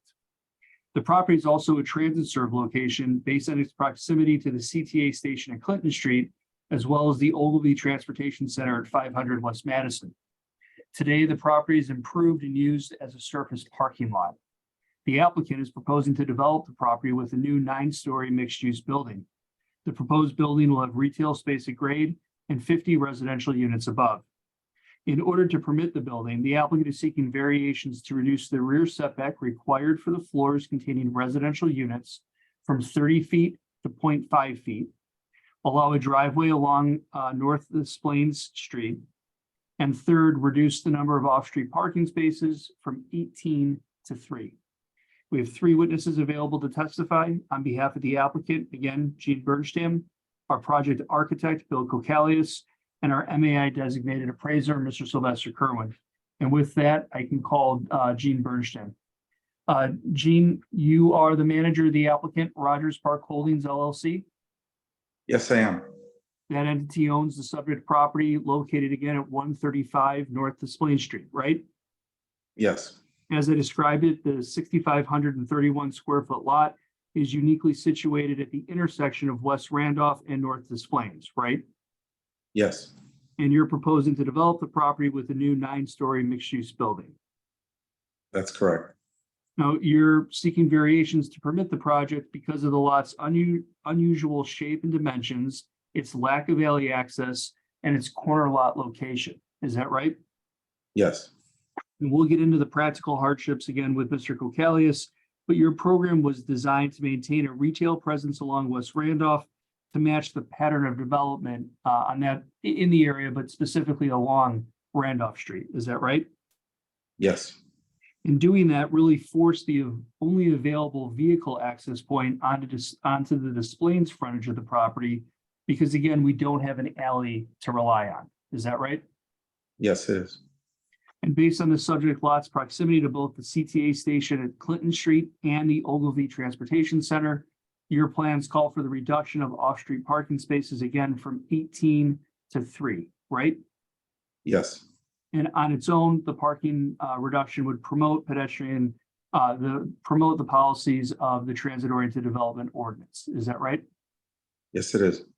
Now, provided the board agrees to approve the relief, your plan is to lease the retail and residential units on the open market. Yes, that's correct. And you've provided the board with a summary of your anticipated costs and the projected income from the project. Is that right? Yes, And Gene, is it your understanding that my office filed witness statements on your behalf in this case? yes, And if you were to continue to testify, would your testimony be consistent with the statements we provided? yes, it would. Thank you. Chairman, my next witness is Mr. Bill Kokalius. Bill, again, your firm designed the proposed mixed-use building for the subject property. Yes, I did. And in order to permit your design, you're seeking 3 variations. The first is to reduce the rear setback for floors containing the residential units from 30 feet to 0.5 feet, right? That's correct. We're also seeking variations to reduce the off-street parking requirement and allow a vehicle driveway along North Des Plaines, right? That's correct. Now, in terms of hardship, the real hardship in this case relates to the atypical lot dimensions and the corner lot frontages on 2 primary streets, along with a lack of alley access. Is that right? That's correct. And given the makeup of the surrounding area and the fact that the subject lot is a designated transit serve location, you were required to design a building with 2 frontages. Again, one that maintains presence on Randolph and one that maintains a presence on Des Plaines, right? That's correct. And really, regardless of which front we designate, the lack of lot depth requires a rear setback reduction for the residential floors, right? That is correct. And really, the same is true for the parking reduction, because again, we're limited by the footprint of the more square lot. That's correct. And in order to avoid introducing a new driveway along West Randolph, which neither the alderman nor CDOT really had any much of an appetite for, the Des Plaines option was really the only viable option to provide any vehicle access to the property. That is correct. And to that point, the proposed driveway location is consistent with the existing lot conditions because vehicle ingress and egress to the surface parking lot comes from North Des Plaines. Is that right? Yes. And really, again, the point is no matter what front we use for our building or where we locate the driveway, variations necessarily follow because of the unique conditions and again, the requirements of the transit serve location ordinance. Is that right? Yes. And Bill, it's your professional opinion that the proposed building will otherwise be compatible with the other mixed use and multi-unit buildings in the subject area. That's correct. Now, with respect to the variation standards, is it your professional opinion, in your professional opinion, will the granting of these variations be detrimental to the public welfare or injurious to other property or improvements in the area? No, the proposed development is wholly contained on the subject lot, and it will introduce a mixed-use retail presence along West Randolph Street, which is a one-way street going west. Also keeping in with the established pattern of development and neighboring land uses. Will the variations, in your opinion, impair an adequate supply of light and air to adjacent properties? No, the proposed 9-story height dimension is allowed in the underlying DX7 zoning district, and the side setbacks are not required. Moreover, all of our immediate neighbors take in light and air from fronts of their buildings. Our neighbors to the east has a window on the side of the property, but adequate light and air will continue to come in from the front of the property, just like other neighboring buildings on West Randolph Street, and 2 immediate adjacent buildings to the south of the subject property on Des Plaines. Bill, will these variations, in your opinion, increase the danger of fire or endanger public safety? No, the building will require building permits to ensure all life safety and commercial and residential occupancy requirements are met. And in your opinion, will these variations substantially increase congestion in the public streets? No, this is a transit-oriented location that will offer limited garage parking spaces and encourage tenants to rely on available public transportation and alternative transportation options. The proposed building will offer ample bicycle storage and a repair room to accommodate tenant needs for the bikes. This project furthers the intent of the transit-oriented development to increase traffic congestion in the area. And lastly, Bill, in your opinion, will the proposed variations alter the essential character of the locality? No, not at all. The project was specifically designed to maintain a retail presence along West Randolph Street, comply with general requirements for pedestrian streets along both West Randolph Street and North Des Plaines, and maintain vehicle ingress and egress along North Des Plaines, which follows and complements the existing mixed-use pattern and development of neighboring land uses on those streets, both old and new.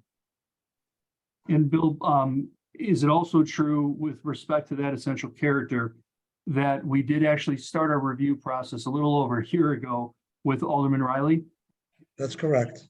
And then from there, we were actually, before we made any formal applications to the Department of Planning and Development or to the Zoning Board of Appeals, we were routed to the Central Planning Region Coordinator. Is that right? That is correct. And during that process, we worked not only with the Department of Planning and Development, but also the Department of Transportation on really not only the aesthetic of the building, but vehicle ingress and egress and some of the other lot limitations that came along with our specific property. Is that right? That is correct. We spent many back and forths, and they were very satisfied with our design. And ultimately, the plan that's being proposed today is the outcome of that, call it year-long review process with the various, not only the aldermen, but also the various city departments. Is that right? That is correct. And Bill, is it your understanding that my office filed witness statements on your behalf in this case? Yes, And if you were to continue to testify, would that testimony be consistent with the statements we provided? it would be. Thank you very much. Lastly, Chairman, my final witness is Mr. Sylvester Kerwin. Okay. Bud, the scope of your assignment in this case was to determine whether the requested variations comply with the general criteria for variations as set forth in the ordinance. Is that right? Yes, that's correct. And you physically inspected the subject property in the surrounding area? Many times, and most recently this past Wednesday on the 19th. And you prepared a zoning report summarizing your findings and conclusions in this case. Is that right? Yes, I have. And it's your professional opinion that the lot's unique dimensions, its corner lot location, and its lack of alley access serve as the hardships necessitating the requested variations. Is that right? Absolutely. This smaller corner lot with about 6,500 square feet only has 75 feet of frontage on Randolph Street, 86 feet of frontage on Des Plaines, with no alley and access are all hardship factors given to the subject property. In my inspection, I noted that all of the properties to the east along the south side of Randolph Street are improved from lot line to lot line, especially the building immediately to the east at 619 to 21. And I've included photos of all of these in my report. Also noted that there's a newer building at 609 West Randolph. It's a new 15-story building with retail at the ground floor level. And as I heard mentioned, likewise, to the south along Des Plaines, those buildings are built lot line to lot line. One of them includes the CTA station, transfer stations, steam station from before, not a commuter station. As we mentioned, the subject property is located in the transit served location district, which is about 765 feet to the northeast from the subject. And then also the Metra Ogilvie transportation is within that 2,600 square feet distance. And Bud, based on, again, your analysis of the criteria and the hardship factors, is it your professional opinion that the requested relief does in fact meet all of the approval criteria? Yes, it does. Again, the subject's in the TSL location district. The building design meets the additional criteria for a building in this district. Without the variations, A substantially taller and narrower building would be required, cost significantly more, and most probably would have smaller units and result in risk in a non-economical project. Such a building would not be compatible with the current pattern of development along Randolph Street, both sides of the street, and across on the north side, just to the west of Des Plaines. Similar variations have been been approved throughout the neighborhood for this area here. And Bud, with respect to, is that background on my side? Can you hear me okay? Yes, I think we're okay. And Bud, with respect to valuation, is it your professional opinion that the requested variations will not substantially diminish or impair property values in the area? My research did not uncover any adverse market impact that would diminish or impair the property prices due to the proposed variations for the subject property. There's been an orderly and compatible redevelopment of mixed-use properties in the neighborhood over the past number of years. As I mentioned, an example is the new building just to the east of us at 609 West Randolph Street. The existing subject surface parking lot is an interim use and of land, and not obviously the highest and best use. Again, my research of the surrounding improved land uses indicated an ongoing price appreciation in apartment prices, rentals over the past number of years. I've included examples of all of these within my report. And I noted that there has there's been a driveway from Des Plaines for many, many years accessing the subject site. Yes. Okay. Thank you, Bud. And again, it's your understanding that my office has submitted a copy of your written report to the board? Yes, that's correct. And if you were to continue to testify, your testimony would be consistent with the statements and conclusions contained in your written report. Yes, they would be. Thank you so much. Chairman, before I conclude the case, I did want to make sure that the letters of support were referenced for the record. There should be 4 on file. Mr. Ed Tefka sent an email on March 16th. I just want to make sure, again, it's pointed out for the record. Emily Kasparov sent her email on March 16th. Julius Jakamis sent an email on April 16th. And then Donnie Medea, an owner of the building at 615 West Randolph, had also sent an email to the ZBA email address. And then finally, or lastly, for the case in chief, I wanted to make sure that the board understood the geometry of our site and why the setback is really the way it is. Again, if maybe you can bring it just back to the site plan. Because we have 2 frontages and no alley, we have the option of picking what the front, designating what the front is and what the sides and corresponding rear are. We chose to use Des Plaines as a front because that's where the residential entrance to the building is going to be located. Doing that treats our south side, the interior lot line, as our technical rear.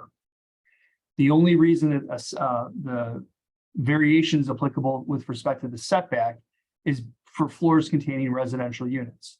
That's really important because a 6-story commercial building could be built lot line to lot line without zoning relief. Had we positioned or designated Randolph Street as the front of our property, we would have absolutely 0 side setback requirement on the south side of the lot. But it would still force us to seek setback reductions at the rear of the property because that 75-foot dimension would be shortened to only 45 feet for the residential floors. So without a setback reduction, we'd have, again, to Mr. Kerwin's point, a narrower, taller building. So I wanted the board to just maybe visualize what we're trying to get across. No matter how you pivot the building, we're forced into a position where we need setback relief.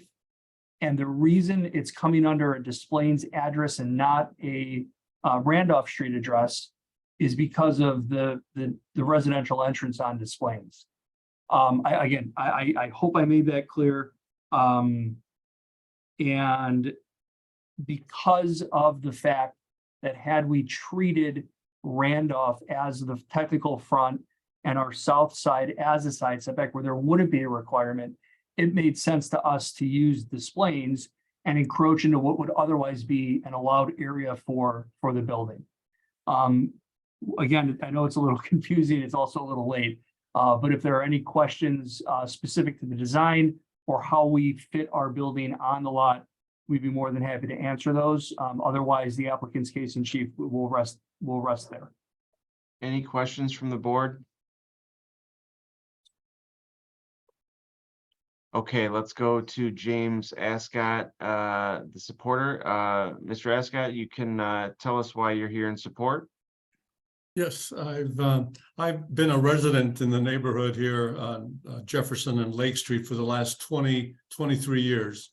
I've seen the area grow and I've seen it develop. And we, I think, are in a very special location between the river and the highway. There's been new construction that has happened here of office. And I think this building is well positioned as a highest and best use for the location and the need. We have a very low vacancy rate in apartments and a very high demand. Most larger apartment buildings are at 90%, 95% occupancy. So I think this services the need for new residential, apartment residential in the neighborhood. We have a lot of new people moving in that work in the neighborhood, as well as going a little further west to Fulton Corridor and then further east to downtown. This is well located. I think it's going to be a successful project, and the neighborhood would definitely need it, given the need for new apartments. Okay, thank you. All right, let's now go to the objector. Mr. Kadir, if you could unmute and then tell us why you are objecting to this matter. Okay, Fazli Kadir. I am an executive vice president with Hecate Energy, which is a renewable energy company located or headquartered in Chicago. Hecate owns the property at 621 West Randolph, and our property is immediately east and adjacent to the development being proposed at 135 North Des Plaines. We did try to hire counsel and appraisers to represent us in this matter, but unfortunately, every firm that we talked to said that they do not handle objective cases since they often appear before the ZBA. So here I am. I don't have any counsel or anyone to represent me, so it's just myself. So I'll just recap last month. Last month, as Mr. Fatikas mentioned, that last month we did raise several objections to the applicant's proposed development. We objected on procedural grounds. We asked the attorney for the findings of fact, and those were not provided to us. We did a FOIA, and the city said they could not locate them. We also objected because the applicant's development does not meet the ZBA standards. We said that the applicant's appraiser overlooked the fact that their variation request will result in us losing all light through our west window, our ingress and egress through our west door, which makes our employees less safe if there is a fire or other hazard. And we appreciate the zoning board voting to continue this matter so that the parties could try to reach a resolution. Since that time, the Monday following the ZBA hearing, the city sent us the applicant's findings of fact, and that confirmed to us that the applicant does not present any hardship. and their development significantly impacts our property as well as the general public. To show the ZBA how we would be impacted, we hired an architect to create renderings showing our proposed development that might go against the applicant's development. The renderings show that they will cover up our ingress and egress on the west. They will cover up our large window on the west. And most importantly, the rendering shows that the balconies face directly into our proposed development. These are the balconies that you can see that are shown on the lower right corner of the screen right now. These would be almost adjacent to any development that we might do at our building. The development, the balconies will look directly into a wall that is only just a few feet away. In our opinion, they will look very unsightly. They will reverberate with sound and create noise issues. And these units where the balconies are the efficiency units and one-bedroom units that are shown in the applicant's plans. It just shows to us that the applicant did not show much regard for the living situation of the residents that might occupy the units. Thank you for showing this rendering. There is a second one as well. The one after that is the one that shows the balconies there. Yeah. So if we were to do our development the way it's shown on this rendering, the balconies would be they would be right next to just a wall. So I sent the rendering to the attorney for the applicant, believing that they would change course or revise their plans. They refused. They said they couldn't change anything. They instead said that they would not object to us if we sought a variation. But that does not matter to us because those plans for commercial space allow us to go lot line to lot line by right. We are concerned that their development has no regard to our rights or to the public welfare. To preserve our objection, we submitted an objection letter to the ZBA on Monday. With that letter, we also included the renderings. So we are hoping that, Mr. Chairman, that you and the board have had a chance to see our letter and the rendering. And in closing, as you can see on the rendering, their proposal does not make sense to us. It will harm their own residents and it will harm our property as well. Just because they are a corner lot is not a sufficient hardship. Every block in Chicago has a corner lot. We ask that you deny this application or require the applicant to revise their plans to have less of an impact. We think perhaps a 10-foot setback would be sufficient and would work for them and for us. And I think that's all I have. I'll have some questions for the architect and the appraiser as well, but I'll open it up to the board to ask me any questions that you might have. Any questions from the board at this time? Hearing none, why don't you go ahead and ask your questions of the applicant's witnesses? Okay, so from the architect, the zoning code says that the applicant has to be at least 30 feet away on the second through 9 stories. Is that correct? Rear yard requirement is 30 feet 30 feet, okay. for And the the residential. For residential. I see. And the applicant's variation will eliminate the use of a large window that we have on the second floor. Is that correct? Yeah, that window, I think was at one point illegally put in because it's right on the property line. That I've inspected from the outside there's a large office where that window sits, and it also shares the same windows in the front within that office. I've seen it at night. Sometimes somebody's working there. So there's plenty of light to come in from the front. Normally, light and vent is not allowed to come in at the property line on an interior property line. You have to be at least 3 feet from the property line in order to have proper ventilation for a window.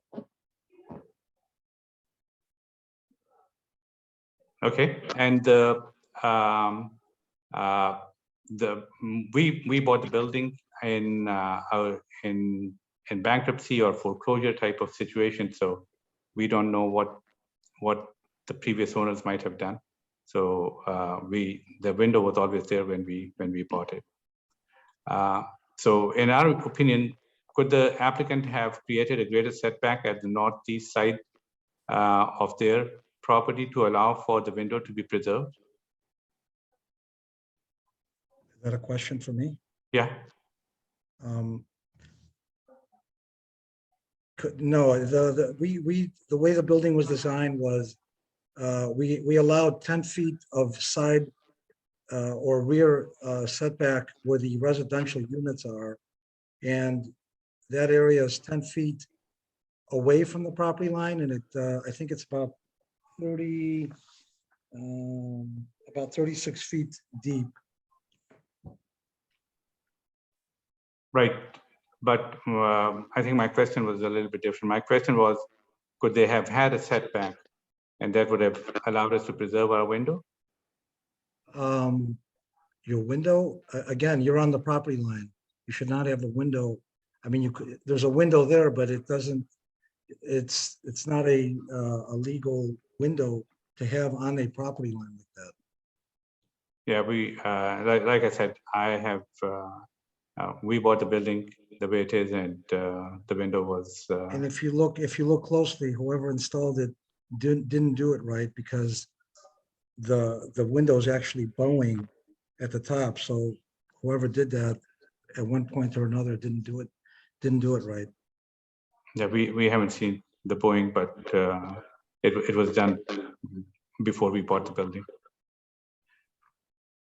So then the other question that I have is, the applicant's variation will eliminate the use of an access door we have on the first floor on the site. Is that right? I think that's also a door that was installed without a permit, because you're encroaching on somebody else's. You would enter from another property. Your building has 2 exits from the front of the property. It's been landlocked. It was designed originally to be landlocked, and that's why you have a fire escape in front of the building, because there is no secondary exit. There was an exit in the back. I produced some pictures, and I'm not sure if they're there, and I can talk about them, but. Okay. I don't have any other questions for the architect. How about the appraiser? I have a few questions for the appraiser. Okay. So if the applicant had to comply with the setbacks in its development,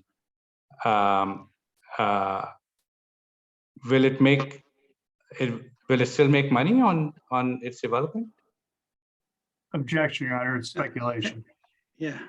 There's 100 different ways to design buildings. A 6-story commercial building would yield a different income compared to a 12-story mixed-use building.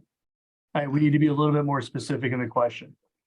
Yeah, essentially what my question is related to is that the hardship that, in our opinion, there is no hardship by the applicant for wanting to get this variance. It's primarily motivated by being able to be more profitable and make more money.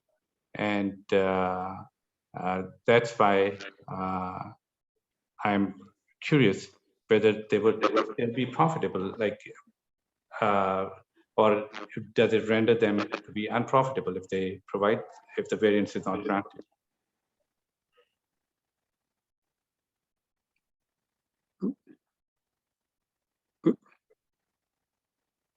Is that a question or? Yeah, that's a question for you. Yeah, the question is.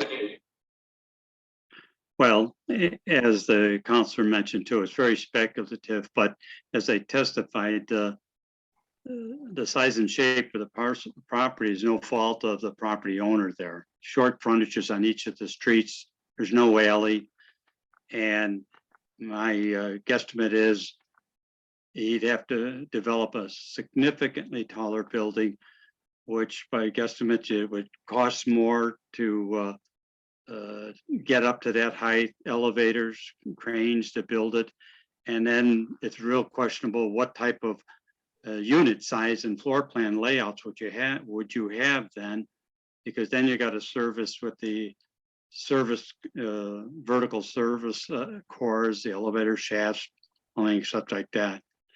And then again, in my judgment, it would be out of character for what's developed right along Randolph Street, right in that immediate area, extending from the river out to the expressway right there. Okay. So, but would you agree that the applicant will just make less money if there Objection, were Your a Honor. setback? Asked and answered and speculation. We don't even have a project to provide projections for. Right. Yeah, he answered it as best as he could, and he is speculating. Okay. So, but in general, the loss of our west window and door could negatively impact our values. Is that right? For the appraiser. Well, as I understand, those windows and those doors appear to be, they're right on the lot line, and they may have been illegally put in there. And as we also heard testified, that all of the buildings fronting along Randolph Street, they get their light and air from the street frontage right there. Just as it's showing on this picture on the screen now. And my last question is, would the balconies just a couple of feet away or 2.5 feet away from our wall, would that affect our property's value negatively? Because the balconies that you saw in the rendering, they're just looking into a wall, and there could be Your Honor, noise. objection to speculation. We don't even know what project he's proposing. He's showing a mass building with 6 or 7 stories, built lot line to lot line. The existing conditions are not that. Yeah, but does it make sense to have balconies there next to a wall? We designed, this is Bill Kokalius again. We designed the building anticipating that one day that building will get developed. And that's why we left, for those rear units, we left 10 feet away from the property line so we can put a 5 or 6 foot balcony and still have 4 or 5 feet of air to come in and light to come in. And what we're showing here, I prepared this. These are documents that I submitted after our last case, basically showing a window. There's also vents that are on the property line. Those are illegal. You can't have HVAC vents going on to somebody else's property. Right.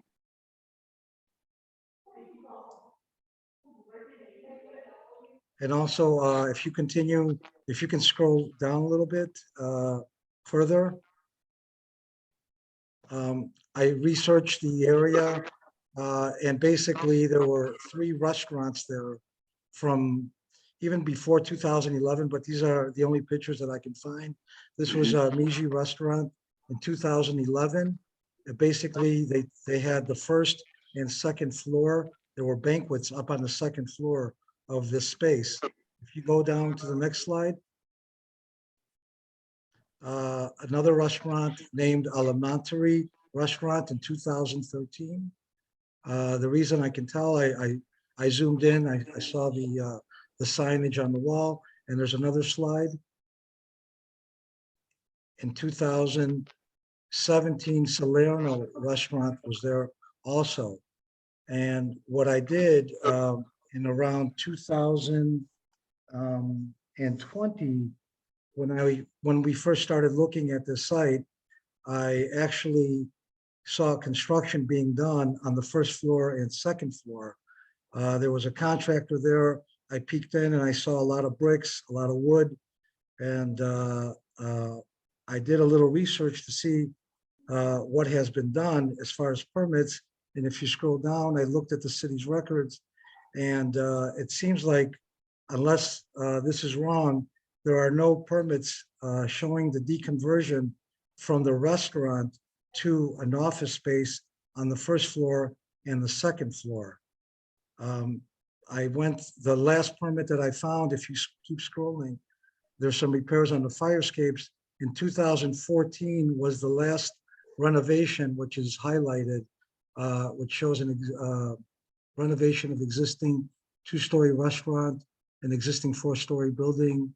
That was the last permit for with any plans. So unless you got a permit to deconvert the restaurant on the first or second floor, I don't know, but that's the city records.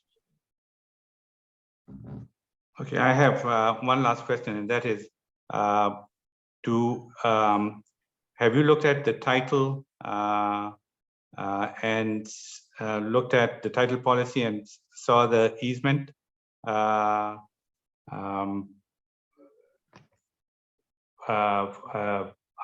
the lot line? No, we have a survey. There's no such easement on the survey. We had an Alta survey made. Okay, we think there is an easement over there as well. Objection, Your Honor. There's no such survey and evidence.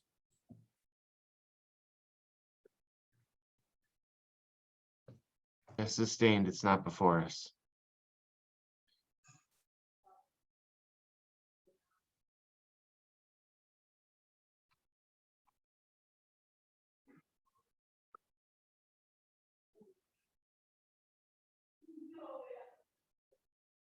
Yeah, I don't have any other questions other than to state that the applicant has not shown any hardship other than economic, and we don't believe this easement should be granted. The variance should be granted. Thank you, Mr. Kadir. Are there any questions from the board at this time?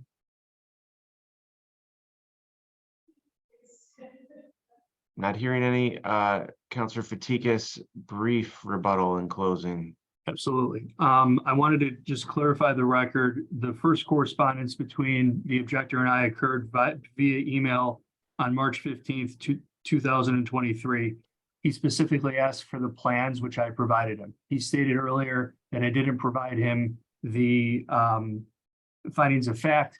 In fact, after the continuance hearing, I provided the findings of fact as well once the request was made. I did want to clear that point for the record because we're not trying to hide anything.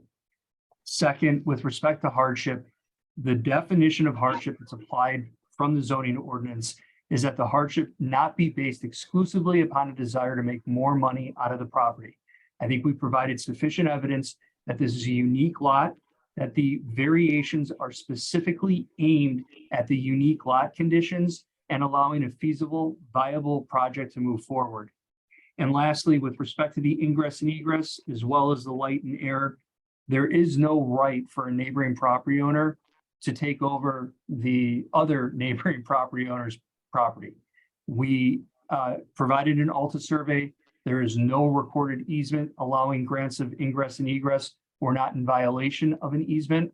And for all these reasons, we'd ask the board to approve the requested variations for the project.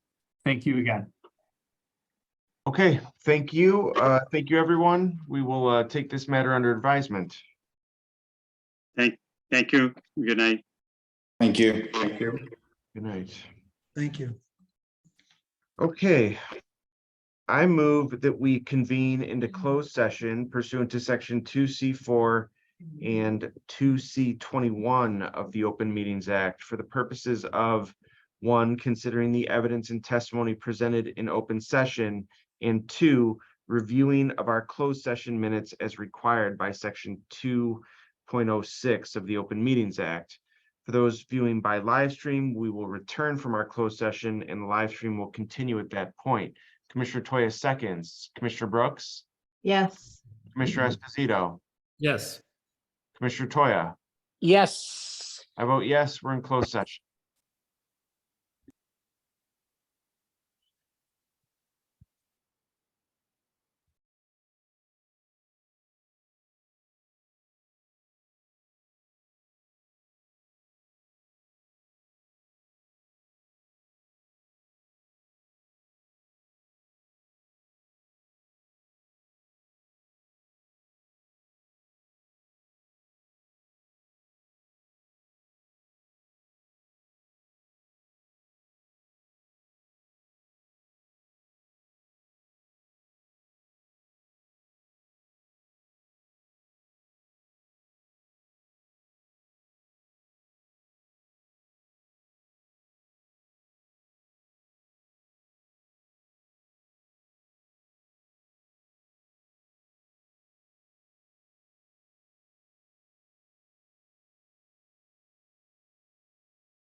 Okay, I move that we return to open session. Commissioner Toya seconds, Commissioner Brooks, Yes. Commissioner Esposito, Yes. Commissioner Toya. Yes. I vote yes, and we're back. First, I'd like to report that in closed session, we determined that our written closed session minutes do not require confidentiality and are available for public inspection. We will therefore be approving our written closed session minutes next month, and they will be available to the public after their approval. However, the verbatim recordings of closed session do still require confidential treatment. We will now vote. Note that any motion to approve a special use will be tied to the recommendations of the department and any additional conditions read by me.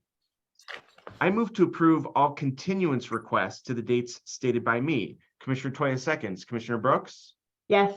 Commissioner Esposito, Yes. Commissioner Toya. Yes.